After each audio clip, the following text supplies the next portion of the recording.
ॐ स्थापकाय च धर्मस्य सर्वधर्मस्वरूपिणे अवतारवरिष्ठाय रामकृष्णाय ते नमः।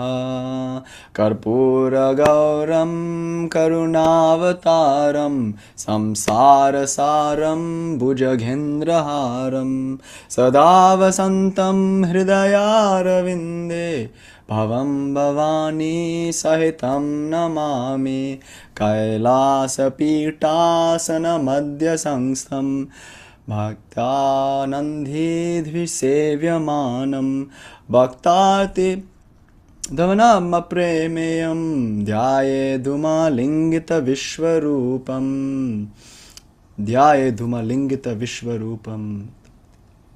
भक्तार्तिदावानमप्रमेयम् Dhyayedhumalingita Vishwarupam. Om, I meditate upon that lingam, which is the form of the entire universe. I meditate upon that shining mountain of camphor, who is the incarnation of compassion. Karpura Gauram Karunavataram Samsara Saram, who is the essence of this transmigratory world, who is adorned in various serpents and cobras and whatnot. He is always abiding in the lotus of my heart, and he is always with his consort, Shakti, the protectress of the entire universe, Bhavani. I meditate upon that one who is established in deep meditation upon the seat of Kailasha, the mountain, Kailasa Pita. I meditate upon that one who is surrounded by Devas, Munis, Rishis, Ganas, and his attendant, Nandi. I meditate upon that one who is embodied as this entire universe. Om. Shanti, Shanti, Shanti. Hari Om Tat Sat Shri Ramakrishna Arpanamastu. Shiva Arpanamastu. Om. Jaima. Okay, gang, let's get right into it. Today, I have two things that I want to do. I think mainly, I want to explore the foundations for practicing Tantra safely. It's a conversation that we started some weeks ago and that we're slowly developing over the course of the next few weeks and that we have been developing over the course of the past few weeks. And you'll recall, the argument is quite simple.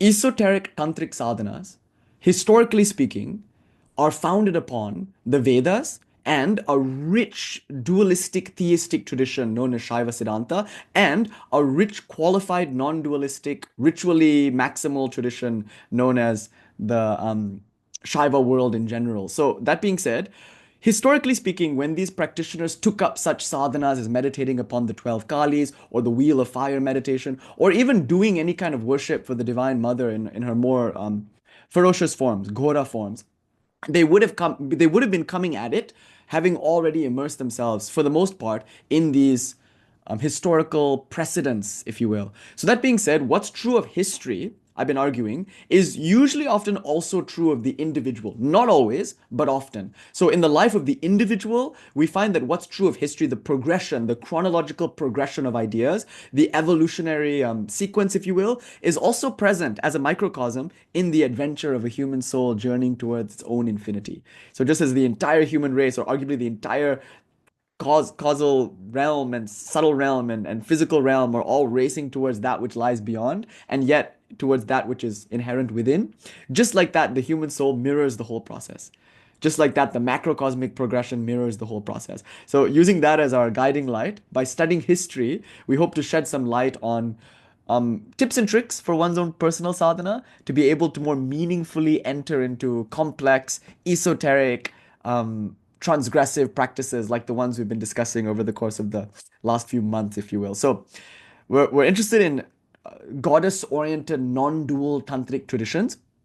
And insofar as we're interested in practicing these things from the Bhairava āgamas or from the Krama or Kaula traditions, we have to first recognize that the Shaiva Siddhanta and prior to that, the Veda and arguably even the Vedanta are necessary foundations for safe and meaningful practice, for grounded practice. So that's our central project. Our secondary project, though, is to just study these traditions.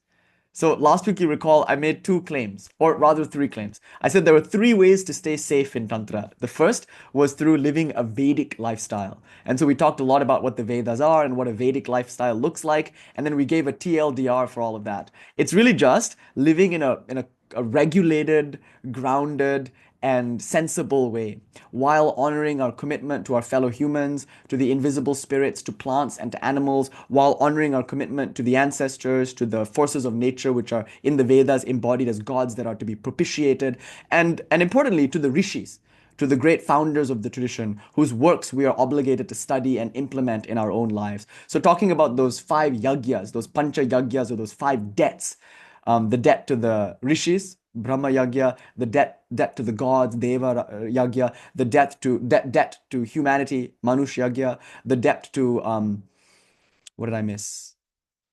Pitri Yagya, the debt to our ancestors, and of course Bhuta Yagya, the debt that we have to animals and plants and the spirit. So honoring our engagement with community, that's an important part of a Vedic lifestyle. And just being like extroversively even involved in doing good in the world, just for its own sake, that might be the surest foundation for Tantra ever.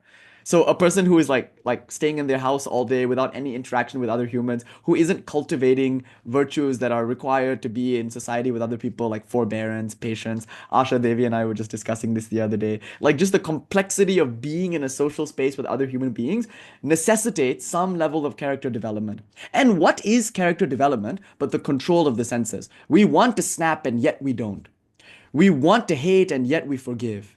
We want to remain silent and yet we offer words of encouragement. We want to stay and yet we know we must leave. We want to leave and yet we know we must stay. You see, that's what culture really is. It's refining our responses to life such that we are not driven away by our impulses with every other impulse. We are forced to go this way, forced to go that way. Reining that in to some extent, that is what we call character. So Swami Vivekananda would in one place say, which is a greater display of strength? Just letting go of the reins and letting the horses have their way with you, or reining the horses in and controlling your chariot with grit and dignity and poise? Obviously the latter.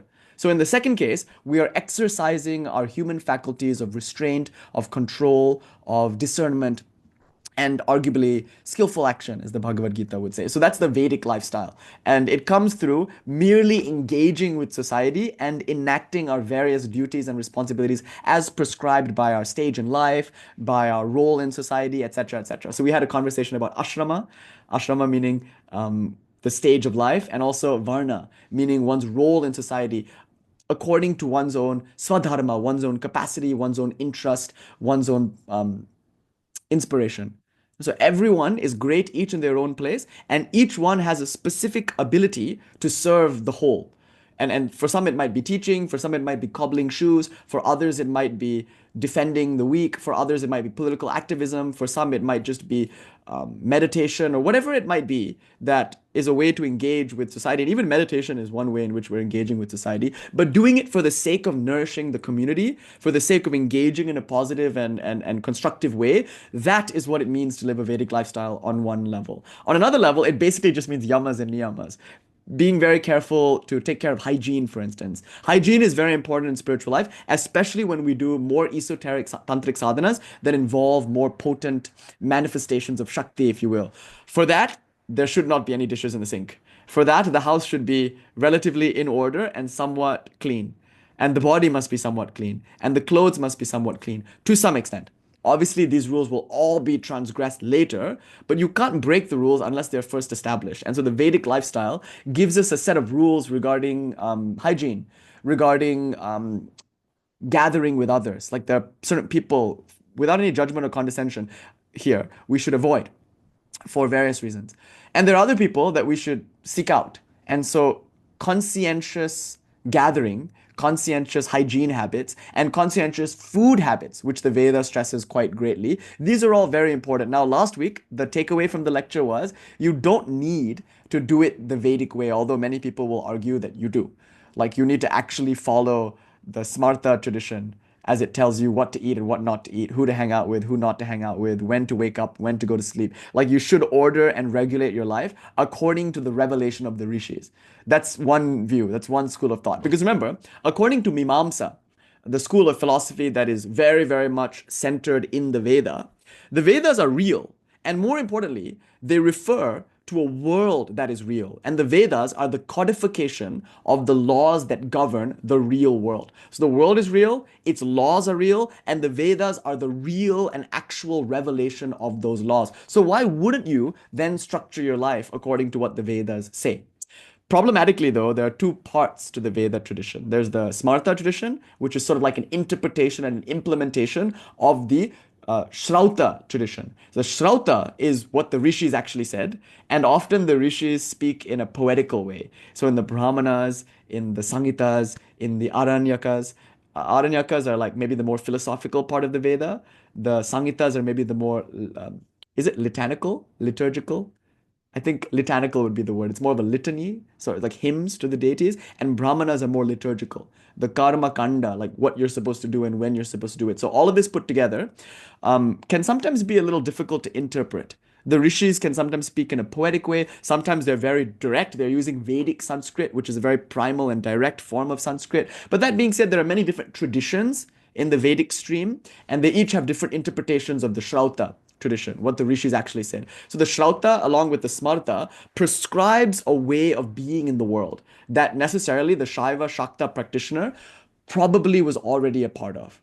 They were probably already doing these things. So I think that's something worth addressing, because usually when we come to these traditions, we come to them in our own way, and that's good. That's the will of the Divine Mother. But we should also recognize that that's kind of anachronistic, because historically speaking, the way that many people would have been introduced to these esoteric tantric goddess traditions is first through like a Vedic sort of Brahmanical Smarta kind of world, if you will. So just the TLDR here is that there is a way to live in this world prescribed by the Vedas. And one way to look at it is that the best foundation for spiritual life is just to live accordingly, just to follow the rules as they are prescribed by the Vedas. Now, if you actually try to do this, you might go crazy because it's a lot. There are a lot of like hyper specific codes and injunctions and prohibitions, and some of them don't make any sense, and some of them seem incredibly practical. And so the claim that I made last time, so this is another school of thought, is that you don't have to take the particulars away,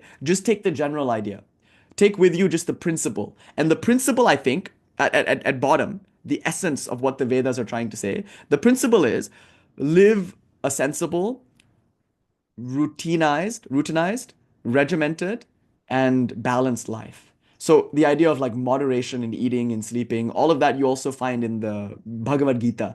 A yogi is not one who sleeps too much or sleeps too little. A yogi is not one who eats too much or fasts too much. You see, so yogi is someone who is sensible in their approach to life, who eats enough, who sleeps enough, who has healthy relationships, who is engaging with community in a skillful way, and whose life is kind of put together in a sense. So we were arguing that a certain level of like worldliness, dare I say it, is actually important for spiritual life, because success in the world is actually very important in giving you self-reliance, giving you a sense of dignity and a sense of strength. So now that you know that you've succeeded in the world, and of course, the world cannot offer you what you truly want. It won't give you the eternal joy and the true bliss that you're seeking. But that being said, having achieved some success in the world, now you feel confident that you can achieve success in the spiritual world. But having not ever had any success in the world, having not gotten your life together in the world, now coming to spiritual life, you'll find that you're building upon shaky foundations. So essentially, be a good person first. Be an ethical person, a kind person, a compassionate person, and a strong and capable person first. So that was the claim that we got last week. So the first bit of advice in terms of living Tantra, in terms of practicing more esoteric, goddess-oriented, non-dual Tantra, is to take the Vedas and the lifestyle that they prescribe quite seriously, bearing in mind that all of these rules are going to be transgressed later. Like all of these rules are going to be seen as a hindrance later on in spiritual life. But in the beginning of spiritual life, they can be quite helpful. Now, the second claim I think is a little bit more interesting. The second claim that we made last week, and it's this: perhaps the best foundation for spirituality, whatever kind of spirituality we're considering, the best foundation might just be simple, unalloyed devotion to God. And this sounds kind of like a disappointment, because usually we want something juicier, something more esoteric. But to be told that all it takes is to love God, sometimes that can seem a little bit superficial, but nothing could be deeper than this. For loving God, like just having a basic sense of devotion for the ultimate principle of reality, which we call God, which comes by many names, that is one of the best precursors to genuine spirituality. In fact, it is genuine spirituality. It's the be all end all. Swami Vivekananda said, Bhakti Yoga is that journey to God or that quest which begins in love, continues in love, and ends in love. So, arguably, the end goal of all of this is devotion. And devotion, paradoxically, is also the prerequisite. So that's the paradox of devotion. It's there in the beginning, it's there in the middle, and it's there at the end. Hello, size companion, little sister, no, little, right? Dharma, welcome. So good to have you. But this idea, this very interesting idea, is that bhakti is both a means and an ends. It's devotion, simple devotion. And we saw that it's not so simple. That it's one thing to say, oh God, how beautiful your eyes are, how beautiful your nose is, oh God, I love you. But it's quite another thing to have actual devotion for God. For this, we have to refer to last week's Friday night lecture. We talked about Swami Vivekananda's triangle of love. So in Bhakti Yoga, Swami Vivekananda provides the let's say, yardstick for love. Like he tells us what true love really is. And it has three aspects, three prongs to the triangle, if you will. Trika. The first is it knows no bargaining. Real love for God is not a transactional kind of love that says, oh God, I love you, therefore you should be nice to me.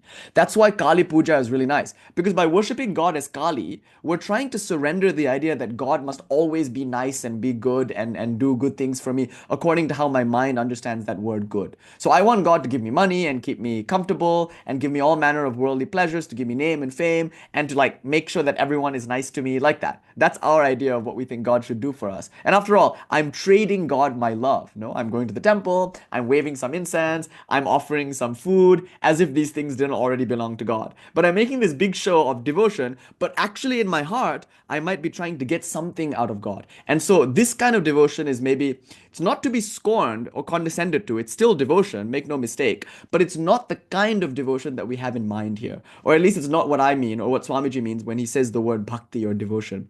This kind of thing is fine. After all, who else can we go to with our various problems and our needs if not God? Shri Krishna in the Bhagavad Gita, you saw, he said in chapter 7 that, like, even these are my devotees, the artartis who are coming to me for something, like artis who are suffering and they're coming to me for relief, and those who want some material gain, atarthi, they're also fine. And some come to me because they're curious about me and just want to like see whether I'm real or not. Even they are fine.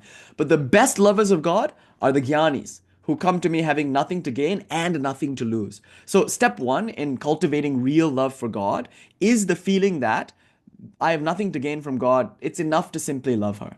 It's enough to just feel this way towards her, and she never needs to notice my existence even. So that's the first thing.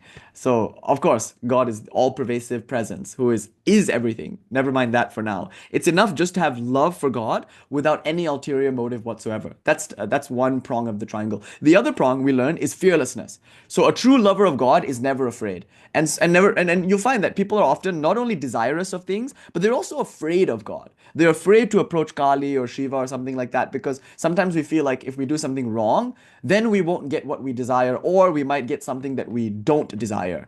So that's another thing. So there's fear. And fear and love cannot coexist. That's a very important idea. So Swami Vivekananda here in that lecture gives the example of the mother and the lion. So say a lion or tiger or something comes in front of the mother. Now, if she's all by herself, she might feel great fear and she might run away. But if her child is there, Swamiji says, because of her love for the child, the mother becomes fearless in the face of the tiger, and she stands in front of the child and stares down the tiger, and then hell hath no fury but a mother protecting her child, then a mother protecting her child, so that the tiger will probably run away. So that idea. Lion stew, son? Exactly. When the mom is with the child, then she can even lift a car, as we saw. There was that story where the child was trapped under the car, and the mom, out of pure love for that child, lifted the car and pulled the child out from under. So these kind of superhuman, extraordinary feats of courage, of power, of strength, they're all premised upon true and abiding love for God. Having said that, then, love knows no bargaining and it knows no fear. And thirdly, this love is for the absolute, for the highest. So love represents its object. So if the object of love is finite, then the love towards it must also be finite. That's an important principle. Oh, Heather, good to see you. Yeah, Heather is saying her mother literally chased a herd of bulls away from our campsite to protect my sister and me. That's beautiful, Heather. Thank you for sharing that. And you too, as a mother, probably know exactly this idea that a mother is actually fearless when her child is concerned, when it comes to protecting her child. So love and fear, they cannot coexist. Either you love or you fear. If you fear, and this is an important point, there is some attachment there. Whenever you feel any kind of fear, if you look closely, probably you'll see there's also some desire intertwined into it. So you want someone to be nice to you, you fear doing the wrong thing in front of them because then they'll stop being nice to you. So usually that's how we feel about God. We love God, but only insofar as God is powerful and only insofar as we think that God will protect us. The moment we start to worship God, we feel this apprehension because if we mess up, then maybe God will stop doing those things that I expect her to do. You see? But if I have nothing to gain from God, I also have nothing to lose from God. Then only my worship becomes real. Now, more importantly, if I love something finite, that is, if I love something in temporality, in space, with a form, then necessarily my love will also be finite. And this we can experience every day in the world. So-called love is at best a sanctified shopkeeping. At worst, it's a kind of manipulation to get other people to do what we want, sometimes without even giving them anything back. And then that love, notice in society, it changes so much. It's fickle. And that deep, abiding love is very hard to find unless it's love for some eternal ideal, like truth or like beauty or like justice or something like that. And so love necessarily represents or is constrained by that to which it is directed. So if it's directed towards an infinite, quote unquote, object, then the love itself will become infinite. So the third thing that Swamiji says is that devotion is towards God. So for it to be called devotion, it must be an infinite love. And for it to be an infinite, unconditional, fearless, and desireless love, it must then therefore be attributed towards that which is desireless, fearless, infinite, and unconditional, which is God. So only love for God, and God, again, is just a stand-in word for now, can be properly speaking called devotion. For God is the infinite reality. Right? Okay. So having put all of that together then, I suggested last week that we need bhakti. But how are those two ideas related? Because the first idea was that in order to practice Tantra, we need to get our lives together, as it were. We need to somehow live a regulated, balanced, sensible life, a mindful life. And then I also suggested that we need devotion towards God. The two are not separate items on a list. The two are actually part of a progression. The two are related. Through living a Vedic lifestyle, and now we'll invoke some Sankhyan terminology, one cultivates sattva guna. So there are three gunas, as we'll explore today in our survey of Shaiva philosophy as it compares to other schools of philosophy. The three gunas are as follows, described by Sankhya.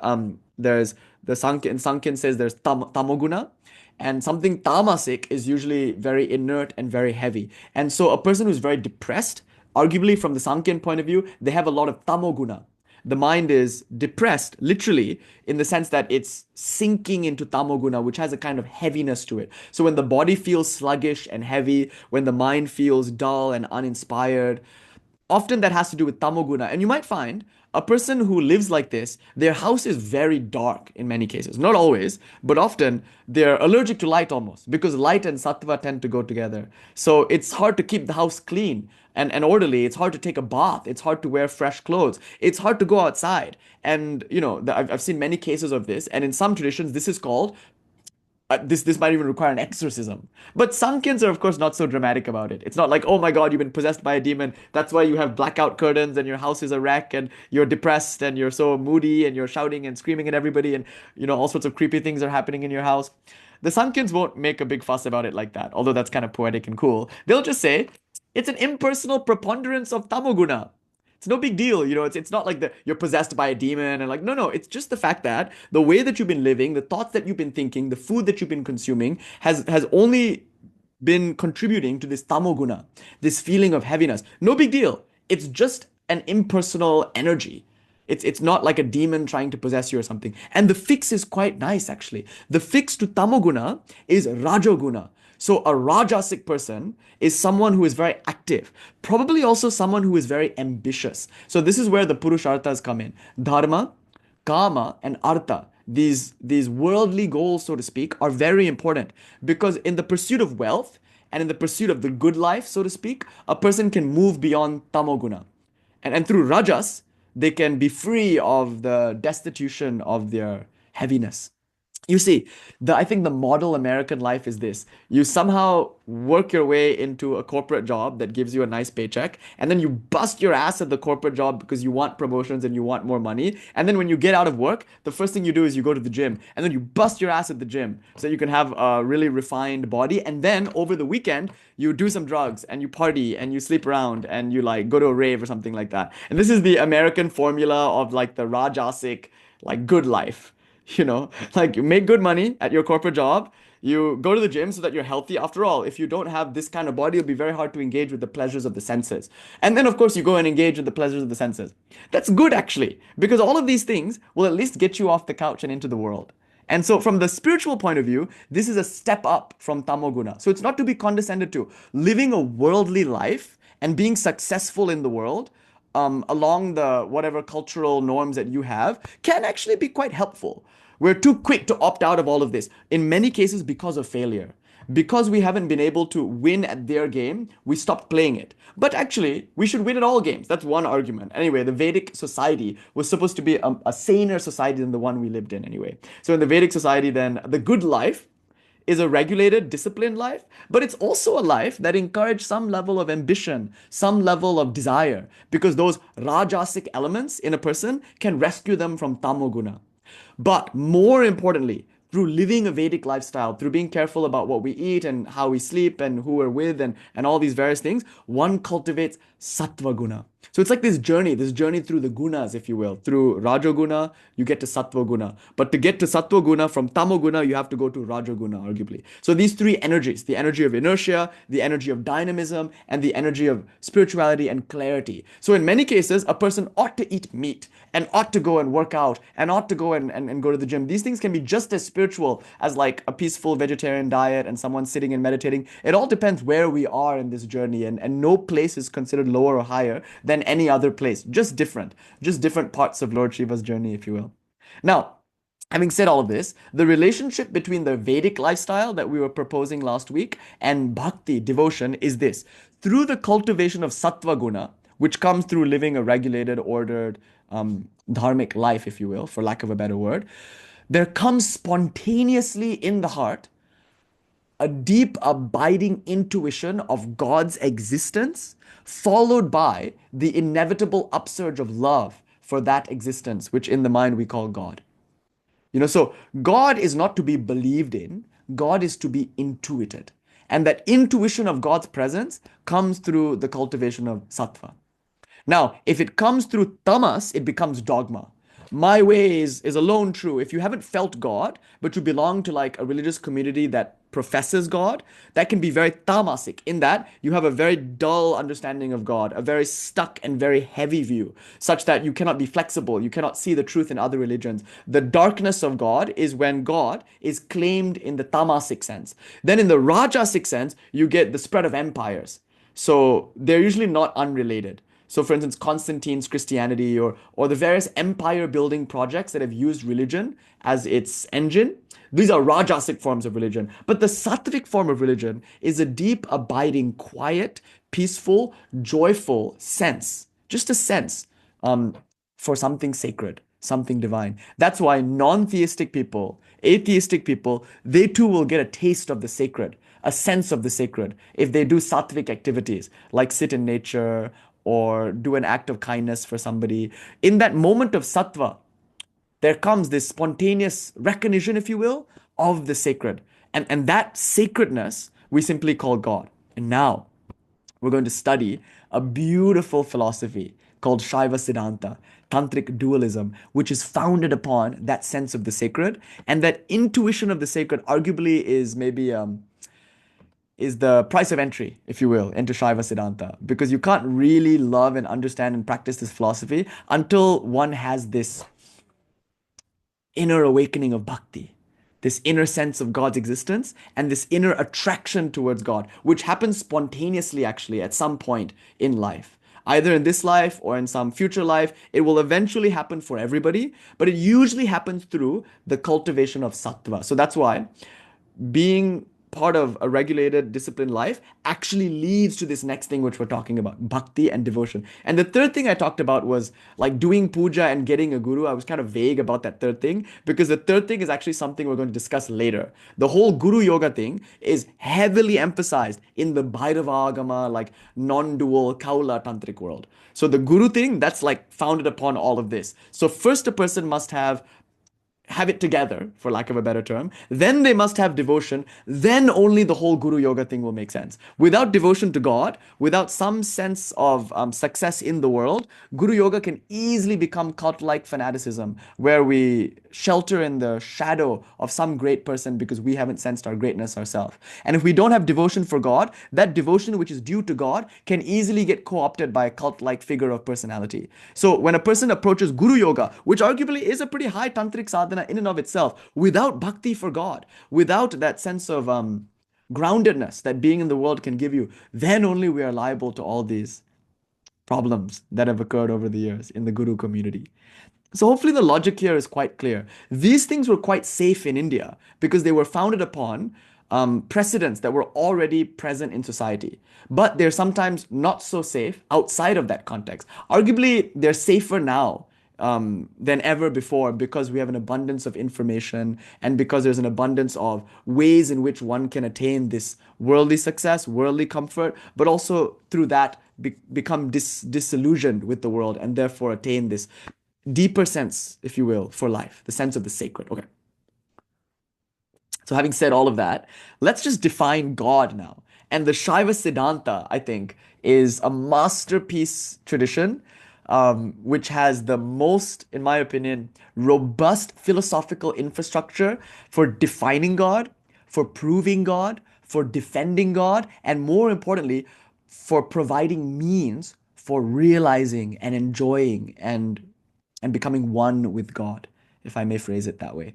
So the Shaiva Siddhanta is a tradition that's incredibly rich in both philosophy and practice. In fact, its practice elements are probably more important for us because it's those that get carried over into the other schools of Shaivism that will come after. In other words, all of Tantra, arguably the later forms of Tantra, non-dual, goddess-oriented Tantra, they're founded upon the infrastructure that was first presented in Shaiva Siddhanta. And then that infrastructure, of course, gets reinterpreted because the philosophies change as you get more goddess-oriented and more non-dual, but the infrastructure generally stays the same. The terms are the same. Some new terms are added, but the old terms that were introduced in Shaiva Siddhanta, heck, the terms that were introduced even before Shaiva Siddhanta and the Pashupata world, those terms are actually retained, but reinterpreted along more non-dual lines when we get to the more non-dual part of the tradition. That being said, though, Buddhist Tantra, Vaishnava Tantra, and you'll see all these other forms of Tantra that emerge in India, a lot of the times you'll see a direct link to this Shaiva Siddhanta. Ideas from Shaiva Siddhanta do make their way into other forms of Tantra because Buddhist Tantra, Vaishnava Tantra, Jain Tantra, arguably even Islamic Tantra, which emerged actually in India around the 12th and 13th and 14th centuries, you saw.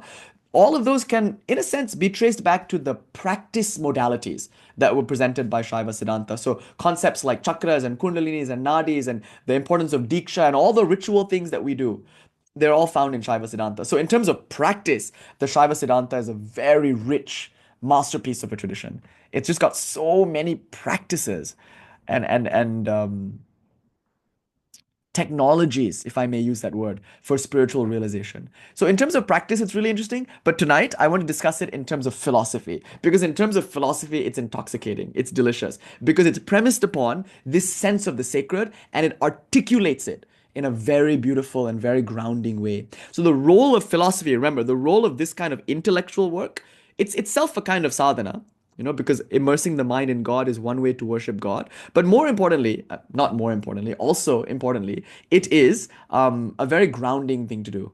Because all of these intuitions that we have, these amorphous, ambiguous feelings that we have, they're very strong at times. And other times they're very faint, but often we don't know what to do with them. Now, when we study philosophy, we get the language to understand what we feel. We can articulate to ourselves and to others what we feel. And in some energetic sense, we're then able to channelize, harness, refine, and deepen that basic feeling of the sacred. So having language for what we feel in our heart is valuable. Of course, it serves the feeling.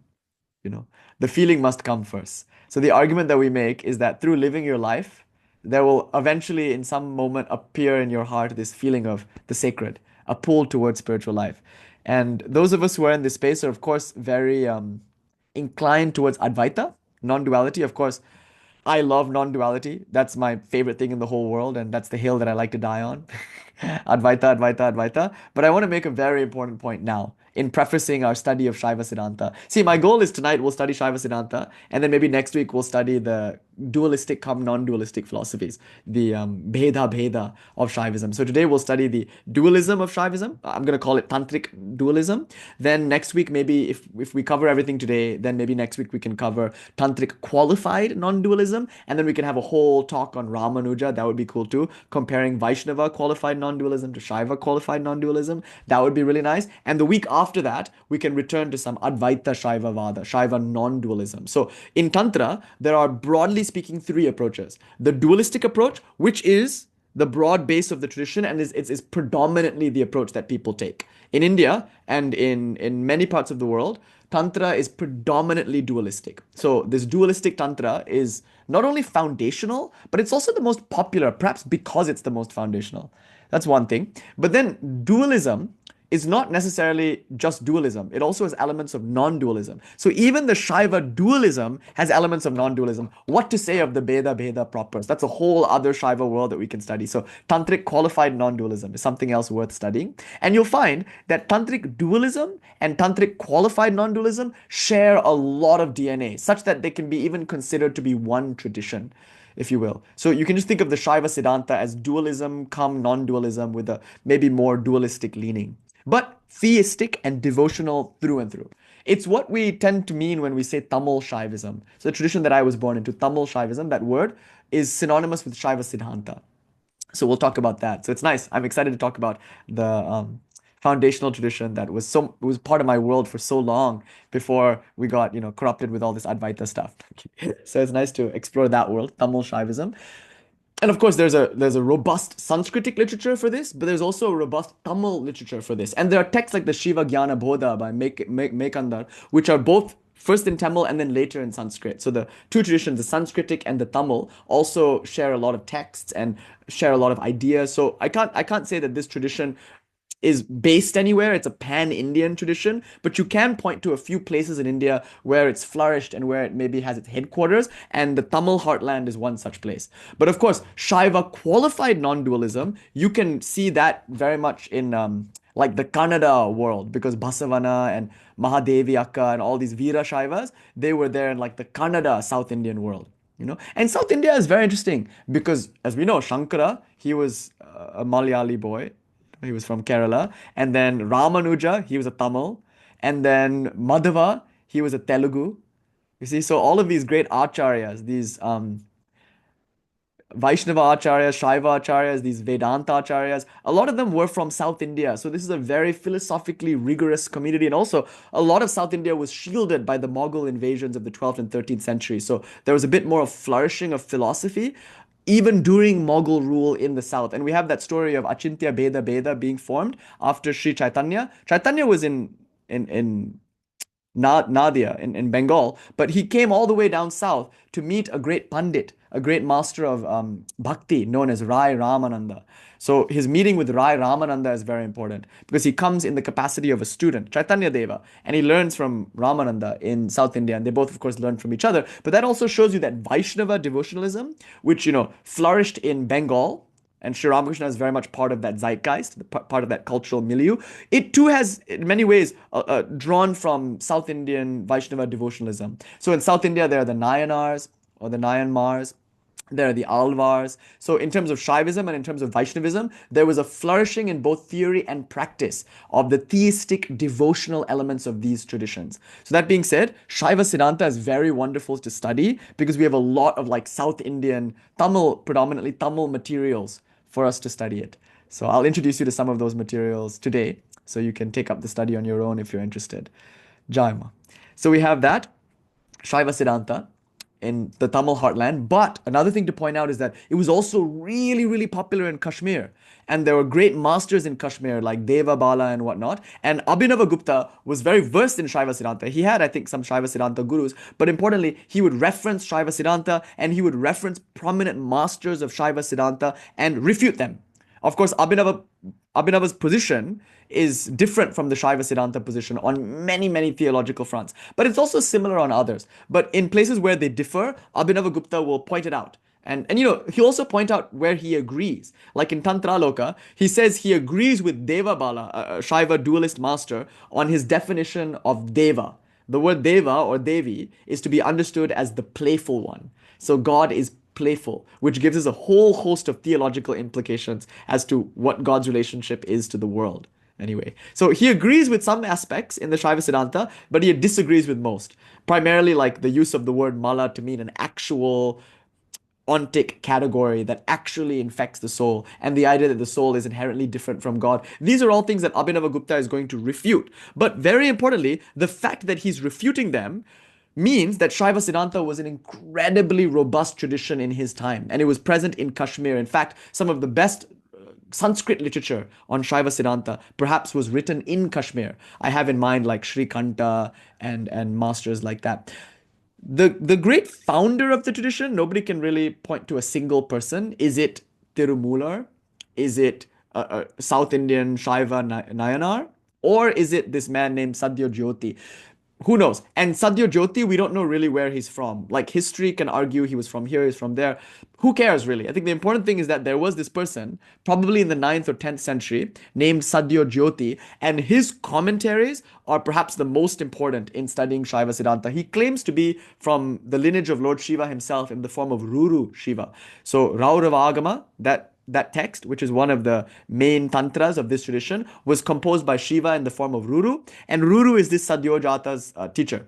So sorry, Sadhya Jyoti. Sadhya Jyoti. Did I say Sadhya Jata? Sadhya Jyoti. Sadhya Jata is one of the faces of Lord Shiva. Sadhya Jyoti. So Sadhya Jyoti's teacher is Ugra Jyoti, and that lineage can be traced all the way up to the founder of the Raurava āgama. So that tradition. Anyway, so he's a really important figure, and many people say he's the founder of the tradition. So what Shankara is to Advaita Vedanta, what Ramanuja is to Vishisht Advaita, what Madhava is to Madhava Vedanta, what Chaitanya is to Achintya Bheda Bheda, arguably what Utpala Deva is to Kashmir Shaivism or Shaiva non-duality, Pratyabhigya to be technical.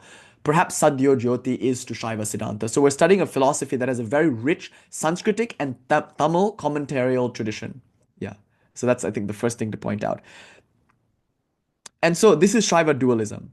But the important thing to remember is that it bases its tradition on not 10 but 28 āgamas. And we know there are 10 dualistic āgamas, but the other 18 are qualified non-dualistic. So when Shaiva Siddhanta makes its claims, it's making its claims premised upon some āgamas, 18 in all, that are dualistic come non-dualistic, Bheda Bheda. So Shaiva Siddhanta, although a dualistic system, does have elements of monism in it. You'll find in many places, there's this fragrance of Advaita. You can't quite get away from it in Shaivism, I think. Even the most dualistic form of Shaivism, it still carries the fragrance of Advaita. Anyway, there's that, Shaiva Siddhanta. Then there's the Shaiva qualified non-dualism, the Bheda Bheda. And then there's Shaiva non-dualism. Okay, so the first point I want to make is that religion, broadly speaking, is these three things at least. These are the three ways with which a soul can relate to God. In one sense, the soul is different from God. God is the supreme, omnipresent, omniscient, omnipotent, eternal, absolute. And I, the soul, am also eternal, but even though I may also be omnipotent, omniscient, omnipresent at the truest level of my being, there will always, at every moment, remain a distinction between me and God. Just what that distinction is might be more axiomatic than philosophical, actually might be more phenomenological, because many people have experienced themselves as the distinct lover of God. God is the beloved, and I am the lover, and never the twain shall meet. After all, if I, the lover, and the beloved become one, gone is my relational feeling for God. Gone is my love. That love is premised upon a basic separation between me and God. And when that separation is felt, when it's experienced as a religious fact, what you get is a dualistic philosophy, a philosophy that says there's God and there's me. But also here's the world. And so if you look closely, you'll see dualism is actually really a pluralism. There are not only two categories, there are usually three, at least three: me, God, and the world. The individual soul, the embodied individual experiencing subject, that's one category. God, the supreme, absolute, eternal omniscience, omnipotence, um, big sky daddy, if you will, that one, and also the world in which all souls have their being. And of course, there's also like a heavenly realm, maybe, in which God abides along with liberated souls. So that can be included in this concept called the world. So these three things: the soul, God, and the world. Now, in dualism, the experience, the phenomenology of this, and the theology that comes from that is as follows: me and God are different. Most religions in the world are dualistic, no? Some would argue this is our first experience of God. When we experience God, we first experience God as the other. Then, as we get closer to God, we realize something quote unquote deeper. We realize that God is not separate from me. In fact, I am a part of God. God is not a part of me, obviously not. God is God, but I am a part of God. So no longer am I something other than God. Now I participate in God by being a part of God. Just like a leaf is part of a tree, I am a single leaf in the wonderful oak tree, banyan tree, peepal tree that is God. So I feel myself to be established in God, I'm of God, and I am qualitatively the same as God, but not quantitatively the same. God is the sum total of all souls, and I am one soul in that sum total. So I am a part of God. So this is arguably the second experience that you can have. So speaking hierarchically here, when you first experience God, you might experience God as the other. And when you next experience God, you might experience God as the whole, and you might feel yourself to be the part. Then, according to this school of thought, according to this view, the deepest experience you can have of God is one of perfect identity. There's a Sufi proverb: I looked everywhere for God and I only found myself. And I looked everywhere for myself and I only found God. So you find this kind of flavor in Sufism a lot also. This paradox of realizing that the one who loves God is the one who is being loved. So the beloved and the lover merge into one. I read a Coleman Barks translation of Rumi, and there's that beautiful line: the beloved asks her lover, "Who do you love more, me or yourself?" And the lover says, "My dear, after loving you, there is nothing left of myself. After all, when you hold up a ruby to the sunrise, is there still a ruby? No, there is only a world of red." What a profound idea. That in loving God, your sense of being separate from God disappears. Your sense of being a part of God disappears. Heck, your sense of you disappears. All that's left is God. In that sense, you and God are one. Because when you no longer feel your limitations as a body or as a mind, then freed of that upadhi, if you will, of limitation, of separate self, you realize actually through and through I am God. God alone is, and I am that. And so this is called advaita. The claim that you, as you are, at your essence nature, are identical with God. You are God and God is you. So hamsa. That idea, that's called advaita. It's my favorite idea, and it's the one that I typically speak to. This experience of Advaita and the theologies and philosophies that come from Advaita. It's a profound idea, and you'll find strains of Advaita in Christianity too, like Meister Eckhart. In one place, Meister Eckhart, the great master, said, "The ground of God's being and the ground of my being are one and the same ground." It's like stunning. It's exactly Shankara. If you take God, Saguna Brahman, and delete all the upadhis, here I'm using technical Vedantic language, Yashodhara will know. And if you take Atman and again delete all the upadhis, what you get is a perfect equation of non-difference, of similarity. So Brahman minus Maya, in other words, Brahman minus upadhi, God minus all God's characteristics, and soul minus the soul's upadhis minus avidya, what you'll get is Brahman equals Atman. What you'll get is God and the soul are one. So the ground of God's being, what God is at essence, and the ground of my being, what I am at essence, is one and the same ground. So now, in this experience, I don't feel like I'm a part of God anymore. I am God. So that claim, Aham Brahmasmi, I am Brahman, I am the Absolute. Tattvamasi, that thou art Shvetaketu, thou art the Absolute. Or Soyam Asmi, Soyam Atma Asmi, I am the Self. I am verily that. Or Pragyanam Brahma, I consciousness am verily the supreme reality. So these are the Mahavakyas. and they appear in the Upanishads, and they make this claim of perfect non-difference between me and God. So some Upanishads make this claim more strongly than others. And those Upanishads are typically avoided by the dualist. Or when the dualists comment upon them, they text torture them, to use Swami Vivekananda's phrase, to get the text to say what they want it to say. And there are other Upanishads, like the Shvetashvatara Upanishad, that is a little bit more, let's say, devotional.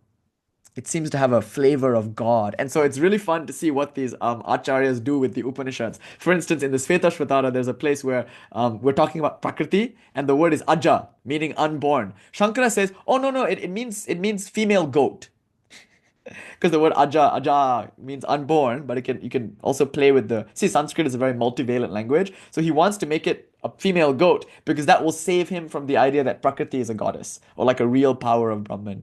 And then another place, Tena Tyaktena Bhunjita, the Isha Upanishad tells us to renounce everything and then enjoy the world. But the idea of enjoying the world is antithetical to Shankara's monastic reform. So instead of translating bhunjita in its literal and obvious sense as to enjoy, he translates it as to protect. And he says, through renouncing the world, one must protect.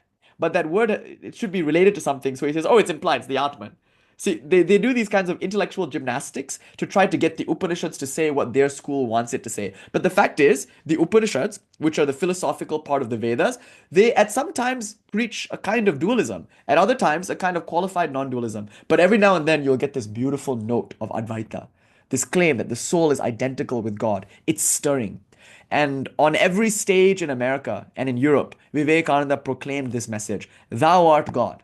He proclaimed the advaita of the Upanishads, the Advaita Vedanta of Sri Shankara, but also the Advaita philosophy outside of Sri Shankara.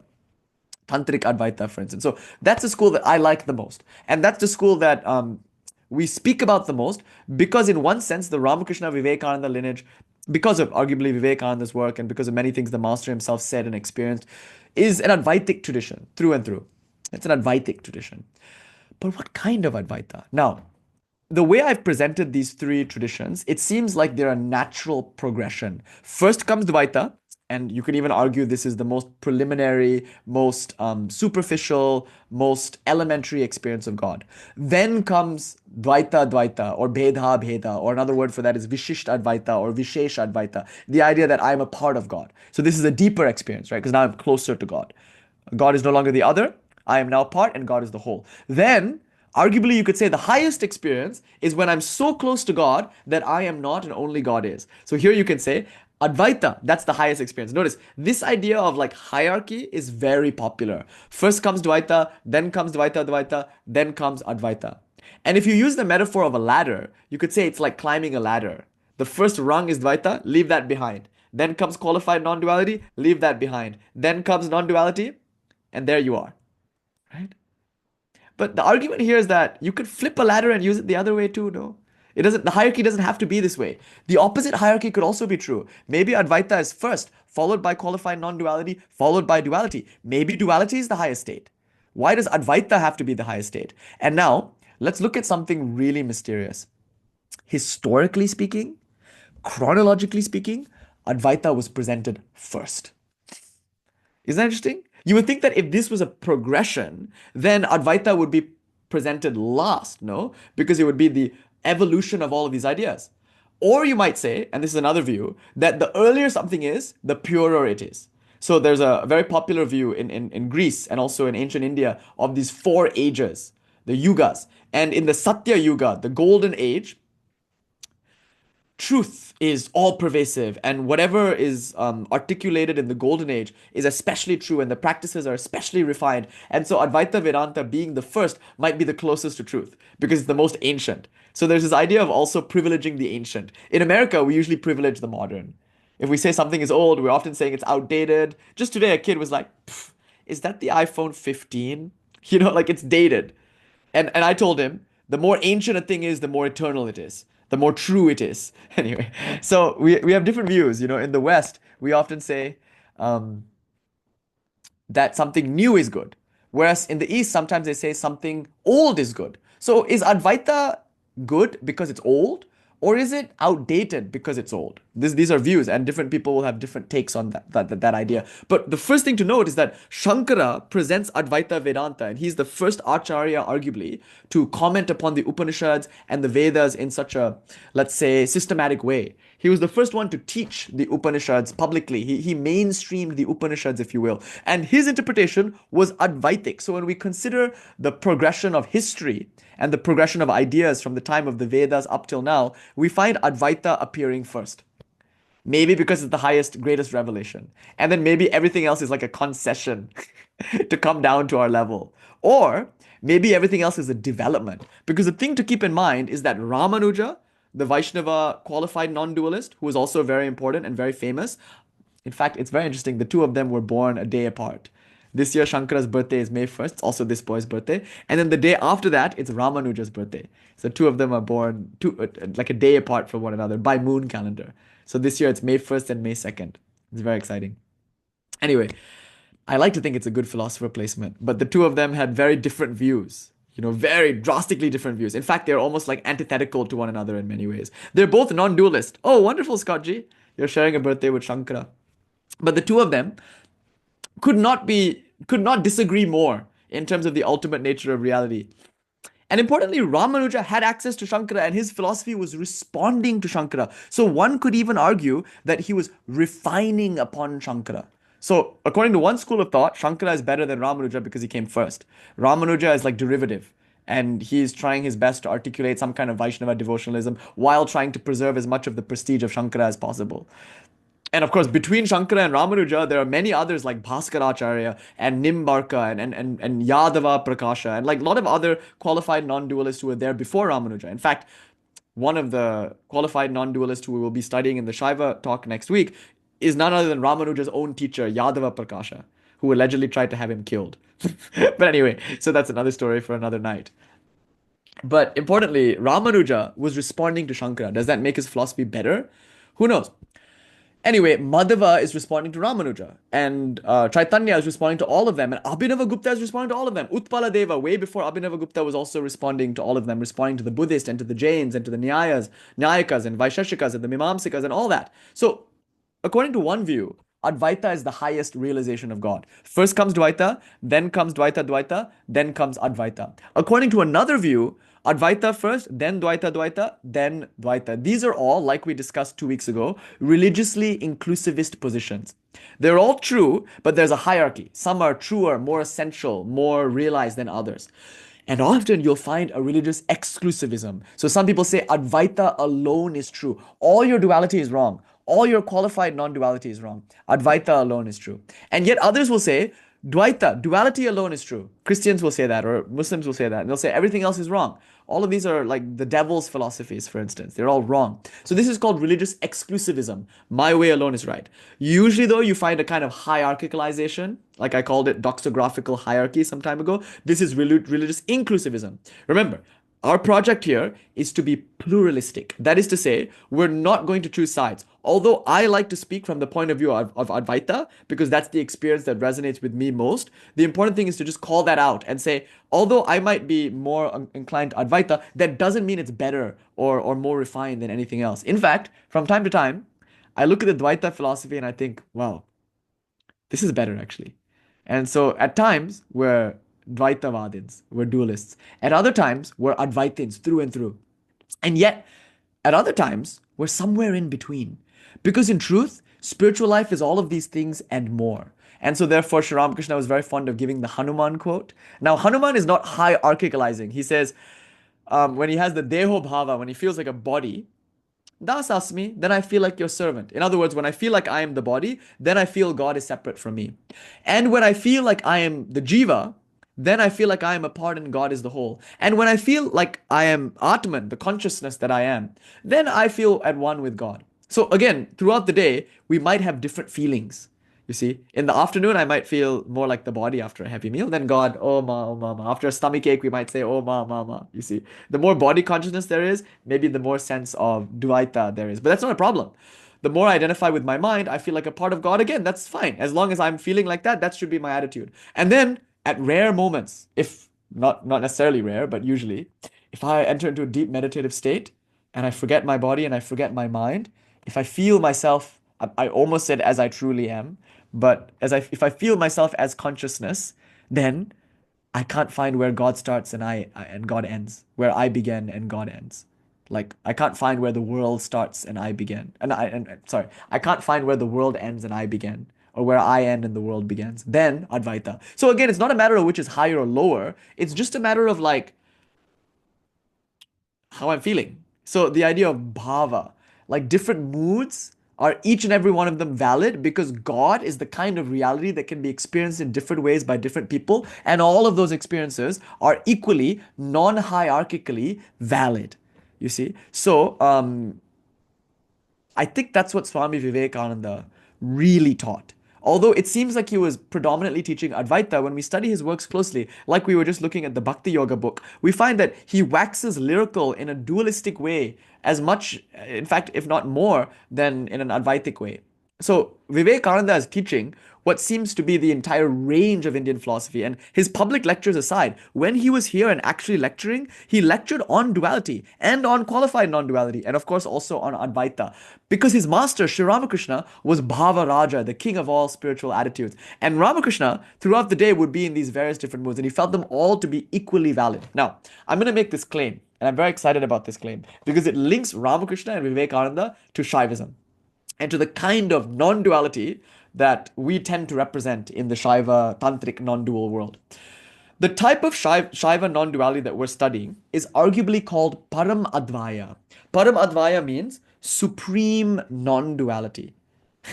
Again, it sounds incredibly sectarian. It's like, oh, you have Advaita? Good. I have Para Advaita. That's another word for it. Para Advaita means greater non-duality. Para means transcendent or greater. Advaita, greater non-duality. Another word is Param Advaya. These are all what do you call it? Like interchangeable words, and Abhinava Gupta will use these words depending on like how many beats he needs for his verse. So he might say Para Advaita in one place, he might say Param Advaya in another place, Param Advaita in another place. He might just call it Swatantriyavada in another place. But yeah, Brakji, good to see you, G. It's cool Advaita. Super cool, way better than your Advaita kind of Advaita. So it's almost like he's saying, hey, you Shankarites studying Advaita Vedanta, good, good, good, cute. Like that, right? It's like it almost takes a condescending note. And you find that also sometimes in Achintya Bheda Bheda or Vallabha, another Vaishnava master. He has this philosophy called Shuddha Advaita. And sometimes Shaiva Siddhanta, I've heard some commentators with some authority call it Shuddha Advaita also, a kind of non-duality. But in any case, when anytime somebody says Shuddha Advaita, they're saying pure Advaita. They're obviously saying that your Advaita is Ashuddha Advaita. It's like not pure Advaita. Our Advaita is better because it's Shuddha Advaita. Or if somebody says Paramadvaya, it almost implies that our Advaita is above yours. After all, that's what the word Parama means. And Abhinava Gupta's name for the ultimate nature of reality, which is both transcendent and immanent at the same time, is Anuttara, which literally means nothing higher. And in the Shaiva world, you get this weird iconographical hierarchicalism because, like, the deity of the previous tradition becomes the Vahana, the vehicle of the deity of the next tradition. So Shiva is on the goblin, right? But then Bhairava is on Sadashiva, or then Ma is on Bhairava, like that. So you get this weird kind of iconographical sectarianism also. Oh, your god is Sadashiva? My mother sits on Sadashiva. Oh, your deity is Bhairava? Well, my Kali sits on your Bhairava. Like that kind of idea. Um, so even in the iconography, in the art, you get a subtle kind of sectarianism, and even in the language, the phrases that we give to these traditions, again, you get a kind of Pokemon evolution idea, kind of subtle hierarchicalization. Okay, so I don't think that's actually in keeping with the true spirit of the word Paramadvaya. Many people have interpreted it in this way because we're only human after all, and as humans, we like to think that our Pokemon is the best Pokemon, and that's only natural. If we love something, it's the best. It's the best thing. But isn't that weird that we should somehow think that if it's the best for us, it's therefore the best for everybody? That's a really demented way of thinking, and yet that's how most of us think. We think that everybody should follow our religion, and everybody should follow our understanding, because after all, it's perfect for us, and everyone else is like us. What a refined form of narcissism this is. So I think it's better to say that Paramadvaya doesn't carry the sectarian connotation that people like to imply. Rather, the reason it's Param, supreme, is because it's the kind of Advaita a rare kind of advaita that is wholly inclusive of dvaita and dvaita dvaita. In that sense, we can call it Paramadvaita. It's the kind of non duality that accepts non duality, qualified non duality, and even duality as all equally non hierarchically real aspects of the ultimate divine. And this, of course, Sri Ramakrishna taught. Swami Vivekananda taught it. Swami Medanandaji is very actively teaching it now. This idea that the special thing about Sri Ramakrishna's philosophy is its non-sectarian, non-inclusivist, non-exclusivist pluralism.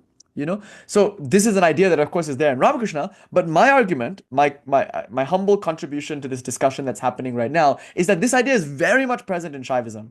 It's really emphasized in Abhinavagupta, this idea that real non-duality, again, that might carry a kind of connotation, a sectarian connotation, is as welcoming of duality as it is of qualified non-duality, as it is of duality. So if you are a non-dualist and you say, this is the highest, you're not a Paramadvayan.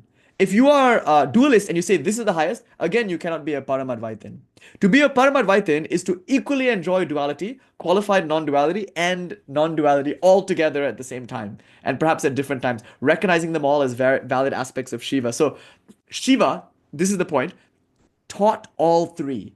In the 10 dualistic āgamas, he presented dualism. In the 18 qualified non-dualistic āgamas, he presents qualified non-dualism. And in the 64 Bhairava āgamas, he presents non-dualism proper. So what? As Acharyaji Timalsinaji argued in one place, he said, what? Like, if you say non-dualism is right, then you're saying that Shiva tells the truth with one face and he lies with his other four? That is to say that Lord Shiva taught dualism, but he was tricking us, he was lying to us, he was wrong, or he, changed his mind. Like the implications of saying non-dualism is correct and dualism is wrong is a kind of Shaiva blasphemy, actually.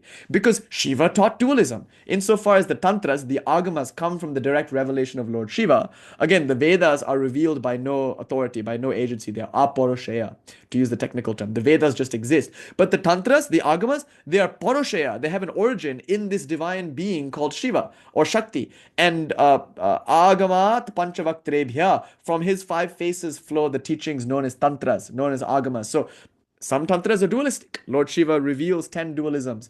He reveals 18 qualified non-dualisms. And he reveals, I guess I shouldn't make it plural like that. He reveals 10 dualistic texts. Okay, that's a better way of saying it. He reveals 18 non-dualistic texts. And he also reveals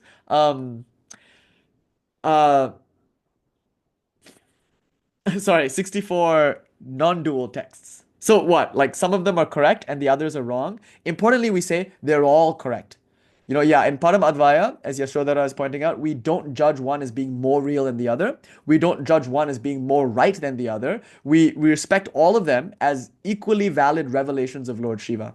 So we enjoy and accept them all. That doesn't mean I have to practice them all. And it actually doesn't even imply that I have to enjoy them all. So I might be a non-dualist, you might be a dualist, or I might be a dualist and you might be a qualified non-dualist. We have our favorite.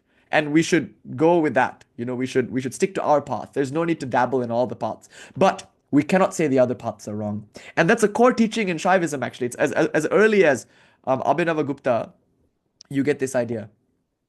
Yeah, not anyone exactly is ultimately real. But taken all together, they reveal ultimate reality. That's the idea. So the ultimate reality is Shiva, who can be understood dualistically, qualified non-dualistically, and also non-dualistically. So all of these three things together, if you take them together, that which is the sum total of all three and that which also transcends all three, that is called Shiva /Para/Shakti/Kali.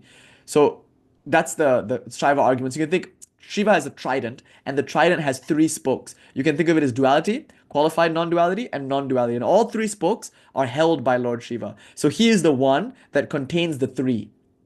So I think that's a very, very important idea. So I want to start our deep dive into Shaiva Siddhanta, into the dual cum non-dual, I guess arguably dualistic philosophies of Shaivism, with this preface that if you are a true tantric, arguably if you're a true Shaiva, if you accept the claims that we've just made, you should be as much a dualist as anything else. For many people, this word is like an allergy that they have. They're like, oh my God, I studied a bit of Shankara. Now I think all dualists are stupid. They're just superstitious. Right? I think many of you, those of you who are in the Advaita community, you can testify to this. Like this idea of like, it's somehow stupid. Having never studied it, right? Having never studied Madhava, having never studied Ramanuja, having never studied all the great South Indian Nayanmars and all, like having never once studied the rich and robust theology of dualism, because we have a little bit of experience with religion growing up, we encounter a little bit of Christianity here, a little bit of Islam there, a little bit of superstitious Hinduism here, we're suddenly ready to just throw the whole baby out with the bathwater. The baby Christ goes with the bath also. No, study the philosophy first, and you'll see it's as rich, if not richer in some places, than your Advaita. So the argument here is that this too is a rich philosophy. And if we are to be true to the claim that Lord Shiva reveals all these three modes, we should be as elated about Dvaita as anything else. So I like studying Dvaita because it too is one of the three revelations of Lord Shiva. So you should be excited. If you're a true tantric, this will be exciting to you. And then if you're a dualist, immediately you might think all Advaita is wrong. People who are maybe in devotional traditions have this feeling, I can't study Advaita Vedanta. I can't study Advaita because it will ruin my bhakti for God. Therefore, dualism alone is right. And all Advaita, Mayavadi philosophy. There's that idea, like immediately we reject Advaita if we are devotional and dualistic. I actually knew someone. We were all taking a walk with Swami Sarvapriyanandaji. And the moment the conversation became philosophical, she quickly exited. She just took another route. And then later I met her again and she was like, whenever anybody starts speaking about Advaita Vedanta, I quickly leave that place. And I very much respected her for it because when Swami Sarvapriyanandaji visits, usually we're all clamoring to listen to what he has to say. I mean, he's a realized being. He's got so much jnana. It's so wonderful to hear his disposition. And even Dvaitins love to listen to Swami Sarvapriyanandaji because he has that Shakti, But she was afraid of Advaita. She was afraid that if she listened to Swami Sarvapriyanandaji, she would lose her bhakti. It happens here also, I know people in our community who only like to come and listen when I'm talking about God and bhakti. The moment I get into a bit of an Advaitic mood, as I tend to do from time to time, and then I start saying God doesn't exist and all that kind of stuff, they run away. You can see. And they've expressed this to me also. So this kind of fear of Advaita, because if I learn some Advaita, I'll forget all my bhakti. That's fine. But a Paramadvaitin, again, all this sounds hierarchical. But the claim here is that we're trying to be as non-hierarchical and non-exclusivist and non-even inclusivist as possible. We're trying to say that all these three are equally good and that they're equally beneficial to us. They mutually enforce one another. So here's the view that I'd like to present, which is a marked contrast, I think, to the dominant view in India today. If I'm Advaitin, I don't like to study Advaita. And if I'm an Advaitin, I don't like to study Dvaita. And in this community, there are some people who are allergic to Dvaita. Immediately, they'll come and they'll be very grumpy and sour about it. You'll see. In the chats, you'll see them. They're not since the past maybe year, it's been less common. I've noticed like our community has kind of reached a kind of homeostasis, I think. It's stabilized a bit, which is nice. So now our Sangha, I think we're all understanding each other in a way that's very wholesome and deep. But there was a time, I think about a year ago, when people would come here and be really grumpy. And in the chat, you would see they're reacting to dualism, to this idea of bhakti and devotionalism, which they think is stupid. And then conversely, like I was just saying, there are people who are interested in religion, in like Hinduism, and then I say things like, I'm not a Hindu. I generally don't believe I'm a Hindu. Or I'll say things like, I don't believe in God, or stuff like that. And I mean that. I don't believe in God. What is God? You think the concept the mind has of God has anything to do with the real divinity? Like that. I'll say things like this, and then they'll get scared and run away. Because when I'm a Advaitin, I throw culture out the window. Truth doesn't care for culture. What is religion but a cultural response to truth? And from Dvaita, we take up all the symbols and the rituals and all that. So in our community, we could see actually for a long time, people would respond and react as if we had an allergy to the opposite view. But a Paramadvayan, the one who's practicing Paramadvaita, should delight in all of these views, since they all reveal the various aspects of the one Lord, Shiva or Shakti, the one divine reality which we call by different names. So that's my elevate. It's not 1 hour and 20 minutes is not an elevator pitch, unless you're stuck in the elevator. So that's my stuck in the elevator pitch for why you should study dualism, or why you as a non-dualist should enjoy dualism or should get involved in dualism in any way. So I love dualism. I'm proposing it. And I think it's the necessary cure to many of the problems that we find in Advaita. So those of you who've been practicing Advaita, if you've been practicing for a while, you'll immediately know that there's some drawbacks. Don't worry, stay in your path, but bring in some dualism. You'll find that the dualism will greatly assuage some of the problems that you've troubleshooted for yourself in Advaita, and vice versa. Those who are in dualism, shaking in their boots, afraid of a tyrannical god or something like that, they will be saved in a sense by Advaita. So the two go together, and there's an in between too that's quite delicious and historically interesting because there's a story, a beautiful story of like a tyrannical king blinding and killing Shaivas, and the court minister of that king becoming a Shaiva. There's like this really dramatic story of Veera Shaivism and a very beautiful saint, literally and in every sense of the word, Mahadevi Akka, who was a great Naga sannyasini and who was a great lover of Shiva, Veera Shaiva master like that. So there's a whole world of qualified Shaivism that we should study too. Anyway, when I say Shaivism, I hope you know I just mean Tantra because Tantra is rooted in Shaiva philosophy. And by studying Shaivism, what we're really studying is Tantra. Okay, so I've said all of that now. Let's make an actual deep dive, if you will, if you don't mind, into Shaiva duality. And I know we're already like an hour and 30 minutes into the lecture, and it sounds like I'm just now starting the lecture because it's true, I am just now starting the lecture. But don't worry, I'll spare you another hour and a 30 minutes. I might, like, those of you who are coming to the Atlanta retreat, you won't be spared because we just have hours and hours and hours to sit and talk about this stuff.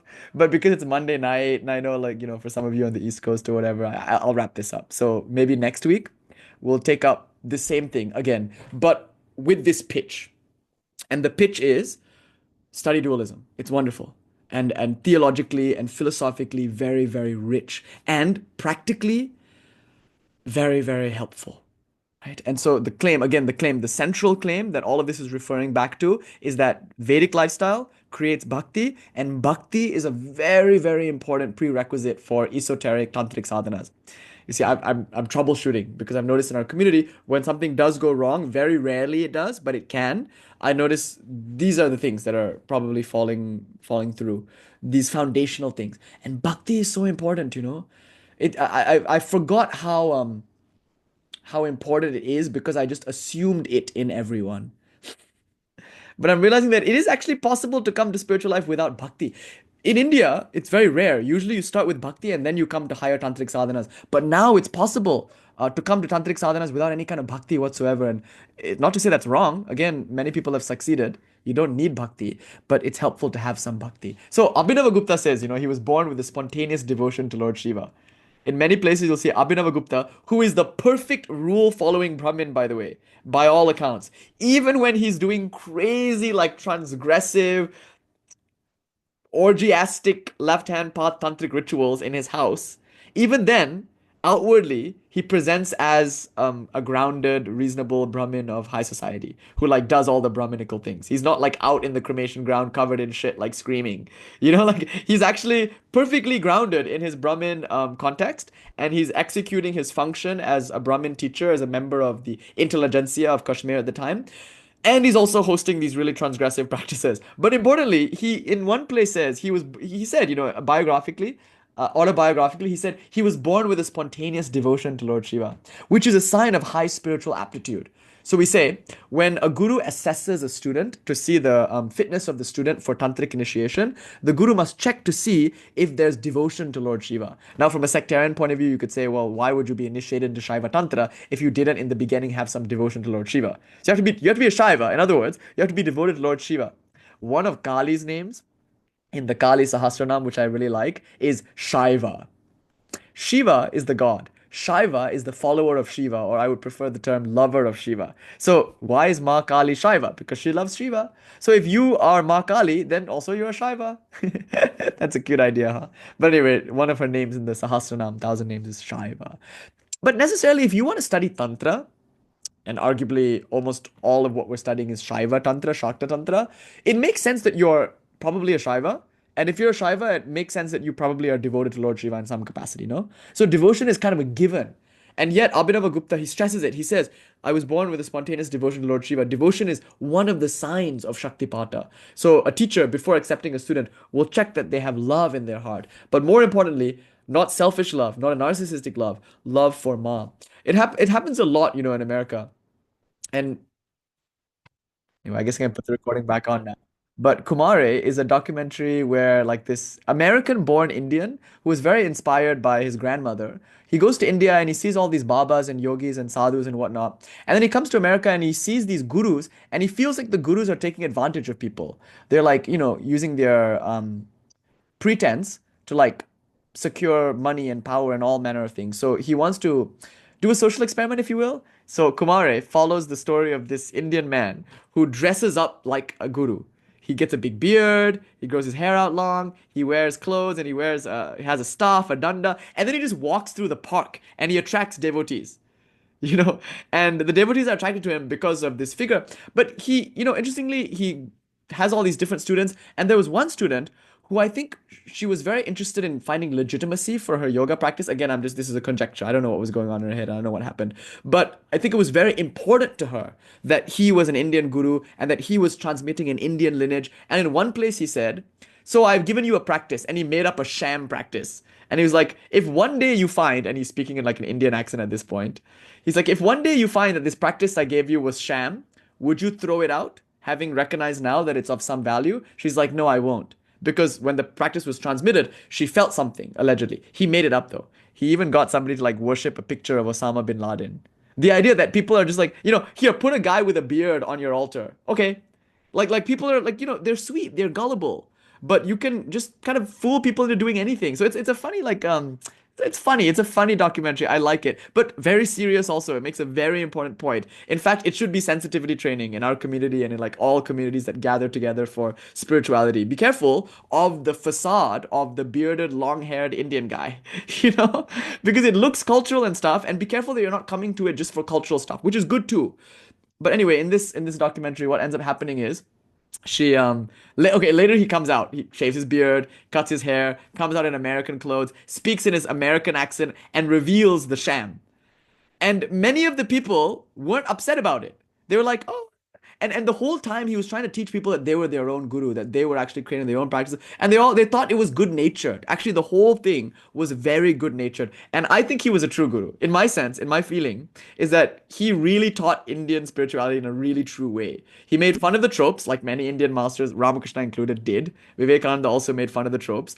And through making fun of the tropes, he inspired people and empowered them to think of themselves as divine. So it was really good. But you know what happened? The yoga teacher to whom he had transmitted the practice freaked out and walked out, left. And I think, I don't know, again, this is my projection, but I think, and I've noticed this also in our community, part of the problem is that sometimes what we want is a personality out of this, not God. We're coming here because it's cool, and that's again really good. It's a gateway for many of us. But if what we want is me and not Ma, this won't be sustainable. Devotion is when I say Ma, not me. In other words, it doesn't matter what kind of personality I can get out of this. That's why I'm kind of against Hinduism, because in a sense, it's just too sexy. It's cool, there's like all these cool symbols and stuff like that. But I'm not interested in teaching Hinduism. I don't want to teach a culture. Culture is great. Of course, it's wonderful. I want to teach spirituality. I want to teach that truth which the Christ taught, which the Buddha taught, which I learned from Vivekananda and Ramakrishna and from my own guru. And that's neither Hindu nor Christian nor Muslim nor Jewish. It's just the truth. And that being said, there is a danger to the cultural presentation of truth. Sometimes we miss the thing for the words in the presentation, if you will. Anyway, having said all of that, devotion is a wonderful safeguard because devotion means you're doing it for the right reasons. You're doing it out of love for God, not out of love for the ego. You know? Yeah, and Rudra is right. He's pointing out like the Hindu gurus almost always say that truth is universal. By Sanatana Dharma, they don't mean Hinduism. They mean that to which the Vedas and the Upanishads and the Tantras and the āgamas and all the diverse traditions of India only point to. And that is the shared religion. Like the idea of Hinduism, true Hinduism, Sanatana Dharma, is the recognition of eternal truth, which exists in all places at all times. As Swami Vivekananda said, by Vedas, no books are meant. So anyway, a note of caution. Kali is cool, and she really is. But we have to be careful that our attraction towards her, and all attraction is good, by the way. Anything that brings you into the door is good. I don't mean to like belittle anything. But we have to be careful that our attraction for this stuff is not an attraction to consolidating a new idea of who we think we are, which again is fine. That's also a way to move forward. But it can also, I think, keep us back. And then we find that if we're not getting what we want, what we think we need, what we think our Instagram profile needs, then we might, quickly ditch this for some other community. Usually, it's not about that. It can be for some people, but that's not what we're about. It's not what the lineage is, I think, trying to convey. It's not a personality that we should get out of this, although that can be helpful, no doubt. Yeah, I know, spilling the tea. But again, I said I don't want to offend anybody. Like, I don't want to say anything that discourages anybody. That's the thing. I want everyone to feel encouraged and empowered just where they are. But at the same time, I also want to point out some things that our teachers have also alerted us to. The danger of coming to this for my own reason. And spirituality, arguably, the best kind of spirituality, again, this it's just I'm saying it's the best kind, but is it really the best just because it's best for some people with a pinch of salt? A really good kind of spirituality is a spirituality that's God oriented, because then we don't get fixated about how I'm doing in a weird way. Like sometimes spirituality just becomes a tool for further narcissism. Like, I need to get better, I need to improve. You know, Thank you, Nikila Devi. Bhairavi has put in the chat the Kumare movie. We should do a viewing party together. I think it would be fun. It would be a nice movie to see together. We can laugh. We can laugh at it a little bit. It's a really beautiful film. Anyway, yeah, shouldn't we at one point? But we have to be careful that we're doing this out of devotion, and devotion is due unto God. And God, by whatever name we might call her, is that which is greater than little old me. So the idea, like, I'm here and it's good, but devotion to God necessarily sublates the preciousness that we feel for this body, this mind, this person. We think of something grander, greater, worth sacrificing everything for. That's God, however we like to conceive of that. And when we feel love and devotion to that, and when we articulate our spirituality as a means of getting closer to that, it will be, I think, quite wholesome. Even if we approach spirituality from a non-dual point of view, still having that idea that it's about God, it's about reality, and not about little old me, that can be helpful, especially when it comes to Advaita, because you are Kali. Kali is not you. It's a very important idea. The wave belongs to the ocean. Shankara himself said this, but the ocean does not belong to the wave. So we have this problem, I think, where we like to bring the ideal down. We say, I am this little person, and God is so great, but my teacher told me that I am God, therefore I must bring God down to the level of the personality. Right? But no, it's the opposite. Keep God where God is, and then take yourself up to God. Lose yourself like a moth in the flame, and then realize that you are God. So don't say, as a person, I am God, because it's not that which we are saying.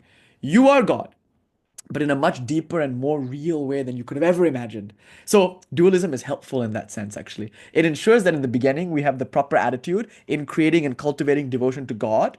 And then through devotion to God, we can, in many ways, emphasize the ego and the egocentric desire to articulate a new sense of self, which is never sustainable. And not only that, through devotion to God, when we practice Advaita, it will be real Advaita. Because without bringing God down even a smidgen, we then recognize our identity with God. So I like these dualistic philosophies, devotional philosophies, because they really remind you of the glory of God. Sometimes people practice Advaita easily because they're atheist. So the claim that I am God is really not that big of a deal. It's like, oh yeah, I always knew that. So can you imagine Advaita Vedanta in the hands of somebody like who had a kind of a narcissistic tendency? And we all do in this internet age. I mean, we're conditioned by our devices and our social media to have a kind of innate narcissism. That's why I'm very frightened when I see children on the internet sometimes. Because like the Indian aunties like to circulate these like videos of little children singing Rudrashtakam or something, they'll chant Shiva Tandava Stotram or something like that. And it's so cute. But they're all dressed up in this cute thing, and I'm like, I hope the mothers aren't like mothers and fathers and family members aren't forcing them to learn the Tandava and then dressing them up in a really cute way and then forcing them to chant it and filming it in just the perfect way, because you can make a lot of money if one of your videos go viral, and like kids are being used to make videos go viral, and so there's a lot to be noted there.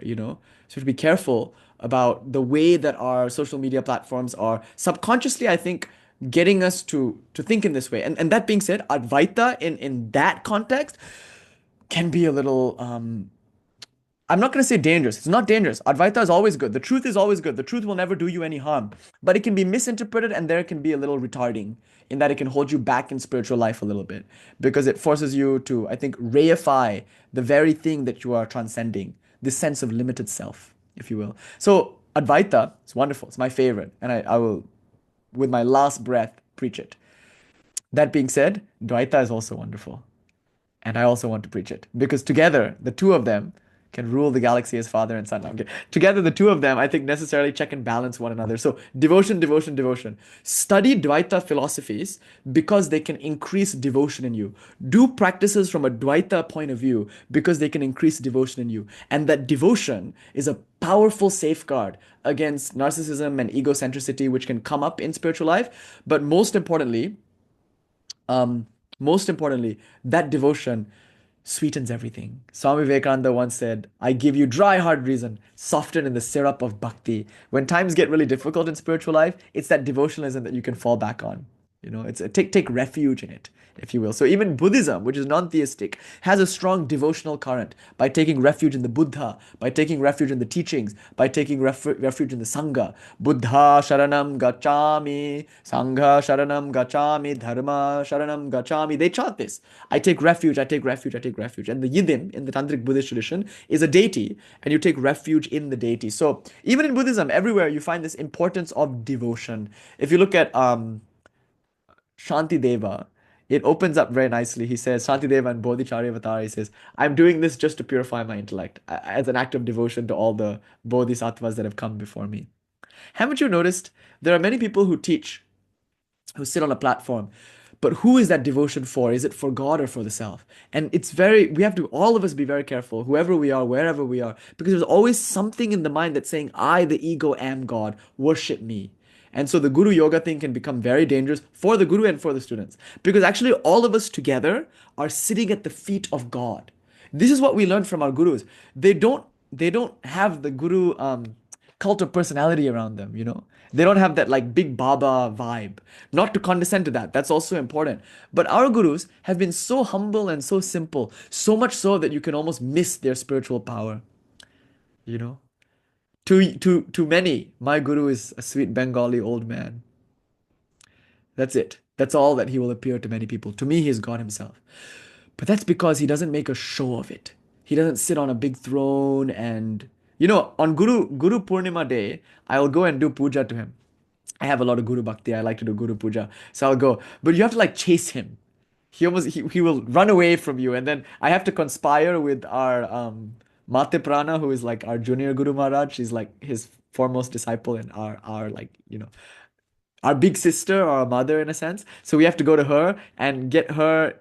Uh, we have to collude with her, and then we have to plan a time, and then we'll pounce him, and even then we just put one drop of water on his foot. He'll keep his socks on, so he can't actually wash the feet or do anything. He will not take Guru Seva like that because he doesn't feel himself to be the Guru. And then I remember the first time I did my Guru Puja to my Guru, it was the most profound thing ever actually, because it was me and a brahmachari, my Guru Bhai Satyaji, and we poured the water, we offered the flowers, and he was so resistant to it. But then finally he consented, I think, as an act of service to us. He's like, fine. But then he went into a sort of an ecstasy, and he said, Sri Ramakrishna alone is the Guru. And then as we were doing the Guru Puja to him, he taught of Ramakrishna. And then like there's an altar of Ramakrishna to his left. And then it's like we're all looking at the altar of Ramakrishna. And then he made sure that we did the puja to Ramakrishna first, before he could condescend to take the puja. But then the important thing is that at every step of the way, Swami Brahmananda, Swami Prabhavananda, Brahmananda, like all the people in our lineage, they've always pointed back, as it were, to God. The guru never in this lineage asserted a cult of personality. And so each word that the guru says is an adoration of God. It's not an attempt to make themselves seem smart or great. Although the danger of speaking about God is you get the God glow. Those who are thinking of God all the time, speaking about God, the inspiration makes them seem God-like. And the danger of that is then the ego can creep in and it becomes this cult of personality, Guru Yoga kind of thing. So that's why before we can even come to Guru Yoga, before we can even start Tantra, which is very much about the Guru and about the mantra, we must first have devotion to God. So hopefully you can see how devotion is really important, right? Anyway, this lecture was supposed to be an investigation into Shaiva Siddhanta, but I like the direction that it took. I was going to do a very technical kind of pushing the glasses up the nose kind of thing. I was going to be like, well, actually, according to the three categories of Shaiva Siddhanta, there are dependent and non-dependent categories. And in the non-dependent categories, there are three, Pati, Pashu, and Pasha. And the reason they are non-dependent is because in the Sanghara Maharta, they are still there. Like I was going to like nerd out and like, I will. Next week we will go, and I'll make a mention of it now before we close, just to give you a heads up as to what we're going to be studying. But right now, I think this is maybe good enough for tonight. The idea about why devotion is so important. So maybe this will be, we can argue this. We can argue like for tonight's lecture, the claim is non-dualist. Those of you who are interested in Tantra, in Ma Kali, in Advaita, study duality also. Shaiva dualism, Tantric dualism. It'll do a lot of good. And I think This is an elaboration of last week's claim that devotion is so important as the beginning, middle, and end of spiritual life. So let us pray for bhakti. Let us pray for that unalloyed love that knows no bargaining, that knows no fear, and that is directed towards the ultimate, the absolute. If you ever think a person is great, wait till you meet God. You know, if you ever think the world is beautiful, wait till you see its creator or its source. That's the beautiful thing. So Sri Ramakrishna would always say to Brahmos, you always talk of God's glories. Why are you so fixated on the glories? It's like when you go to a garden, you see a beautiful garden. Aren't you anxious to meet the owner of the garden? The one who cultivated the garden? Similarly, the world is beautiful, but nowhere near as beautiful as God, who is the beauty in all things. A person might be powerful, a person might be charismatic, but you only fall for the cult of personality if you haven't met the power behind the person, God. So turn your attention to God, not to a person. I mean, the person, of course, the guru represents God. And so we have bhakti for that person who is giving the transmission of God. But it's to God that our love flows. You know, and I think that's the single greatest thing that I've learned from my guru, that actually spiritual life is about God. I used to ask him, I was like, am I making progress in spiritual life? And now, by his grace, I can laugh at that question. Why should I ask such a silly question as this? Am I making progress in spiritual life? What does spiritual life have to do with me? Right? I used to think that I had to meditate a certain number of hours every day, and I was very serious about it because I was trying to work out my own personal salvation. I was trying to be free. But then I realized, what does my freedom have to do with anything? You know, like, why should I bust my ass trying to attain personal liberation? Wouldn't it be better if I spent all my time and all of my energy doing God's service, even if it meant that I wasn't going to work out my personal liberation? The idea is that there's a message, Swamiji and Thakur gave it. Now let me just spend my life giving it. Why should I worry about whether or not I'll be free or not? That's the question. And Gurudeva, he really showed me this, that I never have to worry about myself in any capacity.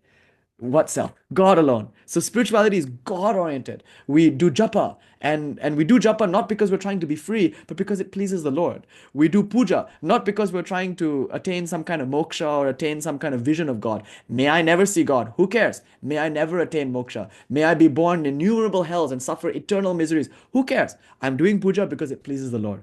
For no other reason. And that idea that we do puja, that we do japa, that we meditate, we come to satsang just out of love for God at every step of the way, it's God, God, God. It's ma, ma, ma, never me, me, me. So people are always asking, am I doing it right? Am I doing it wrong? I don't know. Why ask that? Do it. And when you do it, think of ma only. Then there's no right or wrong. So I think we'll stop there. Devotion is really, really, really important because of all the reasons that we just discussed. Okay, so if you go to the Discord, you'll see over here. Wait, where is it? Okay, over here, you'll see there's some stuff. So I just want to make a few opening comments about Shaiva Siddhanta, and then next week we'll study it. And I'm going to suggest maybe a few texts that you might like to take up. So Nyaya and Vaisheshika, we've already established in some previous lectures. And I'm sorry, I was gonna post this. Let me just post this so I can get this out of the way. Okay, good. All right. So now. Here's Shaiva Siddhanta versus Nyaya and Vaisheshika. Rudra, do we know what the lecture is about today? No. I also don't know what the lecture is about today, Baba. I don't know. What can I say? I'm beginning to think that like this is just violating truthfulness because I'll think the lecture is one thing and I'll say the lecture is one thing and then we'll give the lecture and it's not that. So please forgive me. I'll try to be better about it, but I really can't. Anyway, so Shaiva Siddhanta, we've already established in a previous class that Nyayakas and Vaisheshikas, see, Vaisheshika comes first, Nyaya comes after that. So Nyaya and Vaisheshika can be traced back to Shaivism, to the Pashupatas. So arguably, the founder of Nyaya, Gautama, was Pashupata, and the founder of Vaisheshika, Kanada, he was a Shaiva. So that being said, these are Shaiva philosophies. So when I compare Shaiva Siddhanta to Nyaya Vaisheshika, I'm really comparing one form of Shaivism, Shaiva dualism, to some other forms of Shaiva dualism. So here's the difference. Shaiva Siddhanta uses a Sankhyan evolutionary theory of how Prakriti evolves into the various evolutes. It doesn't use Nyaya and Vaisheshika's Asatkaryavada theory. So in Shaiva Siddhanta, it's Satkaryavada, which means something comes from something, as opposed to the Vaisheshika Nyaya assertion that something comes from nothing. Here in Shaiva Siddhanta, karma is a quality of the buddhi and not of the Atman, as in Nyaya and Vaisheshika, because otherwise the Atman would be changing. Fourthly, kala, time, cannot be eternal because time is insentient and also it's a compound. Time is made of past, present, and future. So these are parts of an insentient compound called time. In this Shaiva Siddhanta, if something is insentient, meaning if it displays jaratva means insentiency, and if it's a compound, it is therefore what do you call it? Non-eternal or transient. So if something is simple, meaning not a compound, and if it's sentient, it is therefore eternal. So this is the category of eternity. It must be sentient and it must not be a compound. All compounds are created, and anything that is created will be destroyed. And all compounds are arguably insentient. Okay, that's an important part of the philosophy. We'll explore that next week. And then also akasha, in this philosophy, is the space in which all things exist, material things exist. Sound, unlike in Nyaya and Vaisheshika, is not a property of space only, but it's there in the other elements. Charvaka denies space altogether. Mimamsa says space is perceptible, and Nyaya says space is eternal, which Shaiva Siddhanta rejects. So these are just some differences between Shaiva Siddhanta and Nyaya and Vaisheshika. Then Siddhanta versus Vedanta. Here are some differences between these philosophies. So in Siddhanta, we say the souls are not identical with Shiva. They are like Shiva, but they are not Shiva. Whereas in Advaita Vedanta, and I should have specified Advaita Vedanta, souls here are identical with Brahman. Whereas in Shaiva Siddhanta, the souls are distinct and dependent on Brahman. Furthermore, the Upanishads teach both dualism and non-dualism, says Shaiva Siddhanta. So to read yeah, sorry, Christina, I have been at it for about 2 hours now, I think. Wait, it's almost 2 hours, right? It's almost 9 o'clock.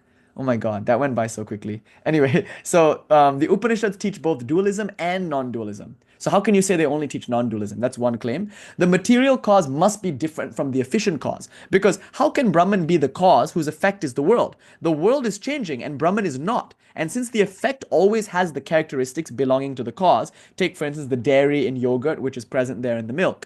Since the effect has something to do with the cause, the changing effect therefore refers to a changing cause. But Brahman is unchanging and the world is changing. Therefore, how can Brahman be the cause of the world?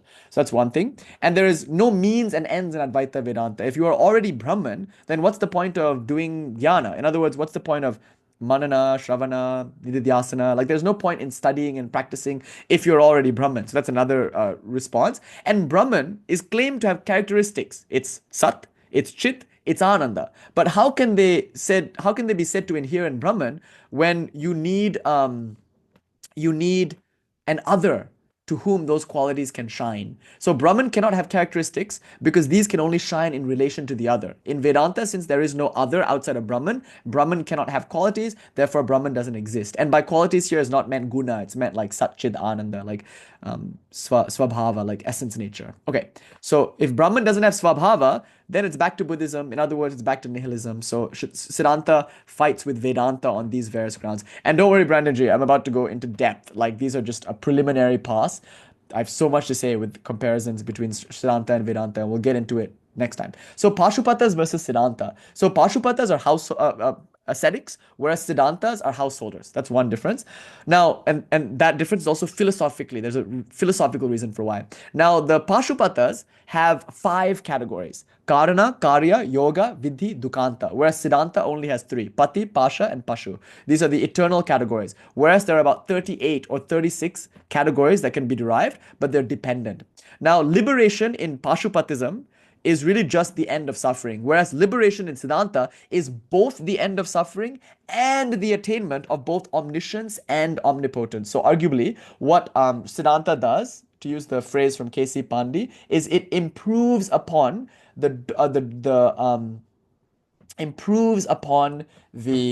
liberation or soteriology of the Pashupatas. Also, the Siddhantas reject avesha, the idea that liberation is a kind of possession. They reject the arising of qualities, since anything that arises can also disappear. And they reject the doctrine of transmission of qualities from Shiva. Rather, they assert that liberation is a kind of recognition of the inherent omniscience and omnipotence that's present in the soul. So all of these are differences between Siddhanta and Pashupata. Now, as you can see, there are 2 kinds of categories in the Siddhanta: primary and dependent. The primary categories are Pati, the Lord, Shiva; Pasha, otherwise known as Shakti or Mahamaya; and Pashu. These are all 3 of them, in a sense, Sentient. They must be sentient because they are eternal. For something to be eternal, it has to be simple, meaning not a compound, and it also must be sentient. These three categories can further be subdivided. So in the Pati, we can talk about Shakti now. So here the idea of Swa Shaktyananya Bhutaya from the Ratnatraya. Shakti is non-different from Shiva, and the example is like rays to the sun or a body to the soul. So Shakti is like Shiva's body, and there's no difference between the two of them. The only difference is that Shakti is outward facing, that is, she flows towards the world, and Shiva is inward facing, in that he flows towards his essence. So the external spanda, the vibration out, is here called Shakti, and the vibration in is here called Shiva. So this Unmesha idea, Unmesha, Nimesha, Spanda idea, which we're going to get in non-dual Shaivism quite a bit, you can see its roots and foundations here. Shakti is the outward-facing part of Shiva, and Shiva is the inward-facing part of Shakti. Not really parts, but two aspects of the same thing. Then we learn that Shiva has three powers, Icha, Jnana, and Kriya. Icha Shakti gives us a kind of voluntarism, which opposes the evolutionary metaphysics of Sankhya. So here, it's not that Prakriti just like suddenly evolves. Lord Shiva pervades everything. The word here is Sankalpa Matrena, and he empowers everything, just like the rays of the sun prompts the lotus to bloom. So that's a beautiful metaphor. Anyway, Shiva does five things. He creates, maintains, destroys, obstructs, and reveals. And there are five faces of Lord Shiva as per the five mantras from the Taittiriya Aranyaka, from the Yajur Veda. So Isha, Tatpurusha, Sadyojata, Vama, Aghora. And you can see these are the five mantras that were very important to the Pashupatas. So you can see how Pashupata dualism leads into Shaiva Siddhanta dualism, especially in the form of these five faces of Lord Shiva. But importantly, the claim is that the Vedas flow from the four faces of Brahma, so the Tantras flow from the four faces of Shiva, but this is not to be taken literally. So the tradition stresses that the five-faced Lord Shiva is importantly just for contemplation. Shiva is actually incomprehensible and formless. So Shiva doesn't actually have five faces, but we think of him as having five faces because of the five mantras. So in other words, Shiva's body is a mantra body. Then in terms of Pasha, these are the five parts of Pasha: Mala, Rodha Shakti, Karma, Maya, Bindu. So you can see this is Anava Mala, this is Maya Mala, Karma Mala. The three malas which we learned last week on Friday, they have their link here, and then this creates the God, this creates the God world, and this creates the human world. So these five things. There's a pure realm called the Shuddhadvan, made of Mahamaya or Bindu, where the liberated live, and there's this impure realm, if you will, made of Maya, and this is where Vidyeshwaras like Ananta create. We'll talk more about that next week. Then there's the category called the Pashu. The Pashu is what we are, embodied souls. Sakala, Pralayakala. Sorry, this should be Pralayakala. The long A should be here. And Vijnana-kala. So Vijnana-kala, Pralayakala, and Sakala. These are the three types of Pashus. Three types of bound souls that exist within Maya. And when they become free, they can exist within Bindu in Mahamaya. So this is the individual, this is the world, and this is God. So really, what we're going to talk about are just three categories. Pati, which means the Lord. Pasha, which means the Lord's binding power, or Shakti rather. And Pashu. So you'll see Pashu just means me, embodied soul. So Shiva, Shakti, and me. Actually, that's not quite correct because Shakti is included in Shiva. So Shiva and Shakti, Shakti and me. Or Shambhava, Shakti, Anu. So the idea of Anava Upaya, Shakta Upaya, Shambhava Upaya, you can see all these trinities of God, world, and soul, or ruler, ruled, and ruling, knower, knowing, known. All those trinities that we talk about, all of that can be traced to these three categories of Pati, Pasha, and Pashu. So these three, of course, these words come directly from the Vedas, from the Yajur Veda, where Lord Shiva is referred to as Pashupati. Okay, having said all of that, we get a really beautiful argument from God. Thank you, sir. I'm happy. Me too. I feel that same blessing. So, most importantly, we get an argument from God. And even Nyaya has it. It's called the Pancha Vaibhava Vyakyam, the sentence which says five things. And this is, in one sentence, a proof for God. So let me just offer it to close our talk. God exists, and here's the proof. So in Nyaya, you have to do five things. First, you need a paksha. So this is an introduction to Shaiva Nyaya philosophy, if you will. Nyaya is a Shaiva philosophy. You need a paksha. Paksha means location for the argument. Then you need a siddhi, a siddha, a kind of argument that you're making, a claim, a thesis, if you will. So a thesis. Then you need some kind of drishtanta, which means some kind of analogy or some kind of way of explaining your claim, your thesis. And you need hetuhu, cause, some reason. So evidence or example, reason to back up your claim, which is situated in your context. So the paksha here is the world and God's existence. So the claim that we get in Shaivism is very simple. Jagata karya darshana. I see a world. Astikarta. Therefore, there must be an agent. So the claim is there is an agent. There is an intelligent designer. This is a kind of intelligent design theory. Not really, but kind of. There is a creator, maintainer, destroyer of the world. There is an agent. Why must there be an agent? Because Jagata Karya Darshana. Because I see an effect. If I see an effect, and more importantly, when I see a complex effect, I immediately assume an intelligent agent. Do I not? In almost every case, I do this. When I see a child, I never think, oh, a child just fell out of the sky. I always think, where are his parents? Where are her parents? I immediately look for the cause because I know if there's a child, there therefore must be parents. And if the child is wandering in the street, I instinctively and intuitively know that the parents must be nearby, or at least I expect the parents to be. We deeply intuitively understand that every effect, especially a complex effect, must therefore have some cause behind it. When I see an anthill, I never think, oh, it just appeared. I immediately know that some ants must have created it because of its complexity. So importantly, the fact that the world is so complex on every level, the fact that the world is already implies an intelligent creator of the world. So God must exist as the karta, as the agent, as the karana, as the cause, because I see the world. And the example here is like a pot requires a potter.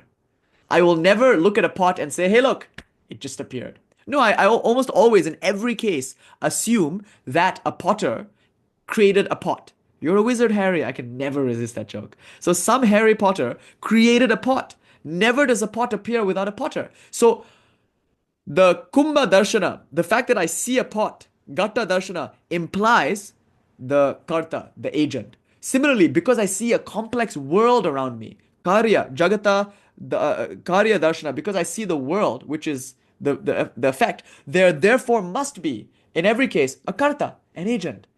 And the example here is the pot. So, Paksha, the appearance of everything. Siddhi, the claim, there is an agent. Hetu, the reason, because this is an effect. Every effect must have a cause. And finally, the example is the example of the pot. Right? It's such a simple argument for God. And so you can't say like there's a cause for every cause because then you'll get an infinite regress. So we've explored this argument in different places. And now, importantly, who is God? Now we have to ask the question. We've already established that there must be some mahakarana, some cause that is the supreme cause, that is uncaused. And that uncaused cause is very basically called God. But what kind of God is it? Now we get all sorts of really interesting ideas. If there was a reason for God to create the world, then he's no longer God because he's lacking. And therefore he created the world to solve some lack in himself. That can't be God, like that. So we get all these counter arguments. Also, the potter has a body, and the potter has a potting wheel, and the potter has clay. The analogy doesn't work because God doesn't have a body. God is formless. And how can a formless, indeterminate, disembodied being act? And so the response to that is you don't need a body to act. You can act in your mind. So perhaps all of this is kalpana, occurring in God's mind. So all these very complex arguments about God and why God created the world, all of that can be derived from this sentence and from its response. So next week, we're going to look at evolution theory, the idea of biological mutation, variation as an explanation for complexity, and we're going to compare that to intelligent design. So the basic point here is that the world is complex, right? Like everything is so complex. In fact, if you argue that the world started simple and then became complex, it's actually not a very good argument. Because if you look at like unicellular organisms, you find that very basic building blocks of life come with an inherent complexity. So the evolutionary scientist or the materialist might say, oh, yeah, the world is complex not because there is an intelligent designer, not because there is God who thought about all of this, but because just billions and billions of years of mutation and variations, all random. The world is randomly complex because it's gone through this billions of years of evolution, if you will. But Importantly, even the simple substances, which are the building blocks of all this kind of evolutionary argumentation, they come complex already. That's one problem. So, like, even a virus, like a non-living virus, it's like even that comes with a basic sense of complexity. And then Melissa is giving another very beautiful argument. So Devi's saying, and also, have we even accounted for the fact that like maybe there hasn't even really been that much time for this complexity to arise? The fact that there's so much complexity and it's only happened over like a series of 13.7 billion years or something like that. Maybe that's like 13.7 billion years might not be enough to create the kind of complexity that we see. But more importantly, that aside, maybe it is, the timeline aside, at the basic level of reality, like the very single atom or the very single micro cellular unicellular organism, it is already it's coming complex.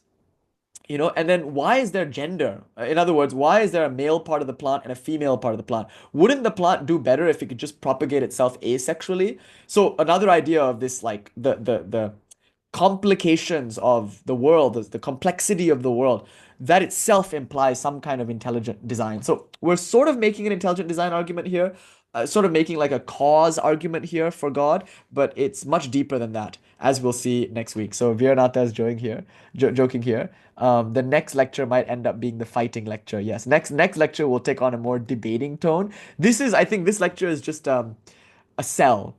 I'm just trying to sell the idea of dualism because immediately most of us will reject it because we have a bad experience with religion. You guys, this dualism like shoots all ideas of dualism out of the water with its complexity. It's just so stunningly perfect. It has arguments for everything. And importantly, it's based on a kind of theistic intuition of the sacred. So those two together, these arguments can deepen that feeling of the sacred. Anyway, so in the South Indian tradition, there's a beautiful text by Tirumular called the Tirumantiram. It's part of a larger work called the Tirumurai. And texts like Manikavasahar's, Shiva Puranam, these are devotional works, but they exist within this corpus known as Shaiva Siddhanta. So the Tirumurai is like a Tamil work of Shaiva literature, and usually it's very poetical and devotional, but it too also expresses these Shaiva Siddhanta ideas, which we're going to be studying over the course of like the next lecture and maybe the lecture after that. Okay, so brace yourself. Shaiva Siddhanta coming right up.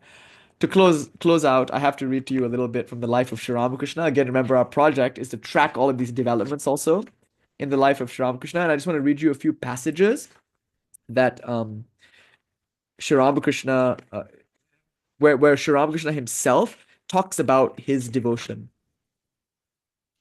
So here's the first one. As I was perfectly unmindful of the cleaning of the body at that time, the hairs grew long and got matted of themselves, being smeared with dirt and dust. When I would sit in meditation, the body would become stiff and motionless, like a stork, through intense concentration of mind, and birds, taking it to be an inert substance, came and freely perched on the head, and pecked into the matted hair in search of food. See, many of us struggle to meditate. We sit and we try to focus. Love, devotion makes us natural meditators. We can't help but meditate upon that which we love. So you see, Thakur is sitting, he's so in love with the Divine Mother Kali that he closes his eyes and he thinks of her. And because he loves her so much, he becomes so indrawn that his body becomes stiff and motionless and his hair becomes matted. And even birds come and peck and sit in his hair. Snakes crawl over his skin. And he's utterly unmindful about all of that because he's absorbed with the love that he feels within. Sometimes I used to weep so intensely from the pangs of separation from God, that in great bitterness I rubbed my face in the earth. Often I used to get cut and bleed. In meditation, prayer, and other devotional practices, the day used to fly by so quickly that I was not conscious of it. At dusk, when the approach of night was announced by the ringing of bells and the blowing of the conch from the temple, I used to be reminded that the day had passed and the evening had set in. With this consciousness, a frenzy of despair would seize my soul, and I would throw myself on the ground and rub my face on it, crying out loudly, "Mother, another day has passed, and still you have not appeared before me." Now, Ramakrishna says this to Vivekananda much later. "My child, suppose there is a bag of gold in one room and a robber in the next. Do you think that the thief can sleep? Not at all. His mind will always be mulling over how to enter the room and get hold of the gold. Do you think that the man who is firmly persuaded that there is a reality beyond all these sensations, that there is a God, that there is one who never dies, one who is the infinite sum of all bliss, a bliss compared to which the pleasures of the senses are mere trinkets, can he rest, contented without struggling to attain it? Can he cease his efforts for one single moment? Not a chance. He will become crazed with longing. Ah, what a wonderful thing that awaits the bhakta. But it's all contingent upon this, knowing that God exists, which is all contingent upon sensing and intuition that God exists.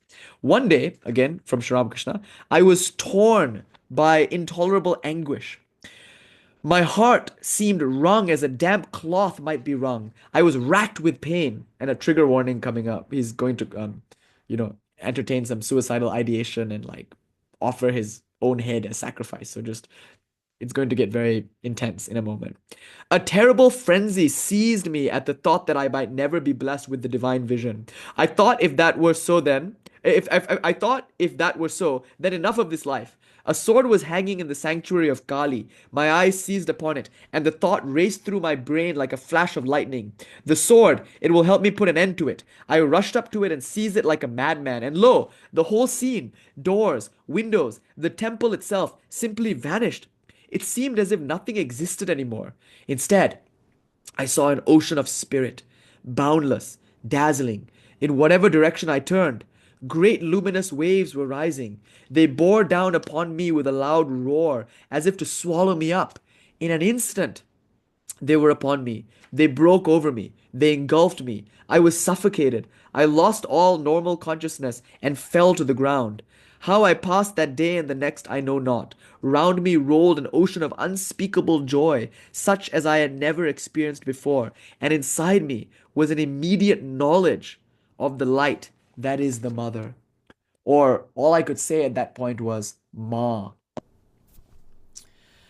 ॐ महामाये जगन्माता कालिके घोरदक्षिणे गृहाणवन्दनं माता सदा विजयवर्धिनिः ॐ गृहाणवन्दनं देवी नमस्ते परमेश्वरी ॐ श्रीमत्सुरासुराराध्या चरणाम्बुरुहद्वयां चराचरा जगद्धात्रीं कालिकां प्रणमाम्यहम् ॐ शान्ति शान्ति शान्तिः हरिः ॐ तत्सत् श्रीरामकृष्णार्पणम् अस्तु.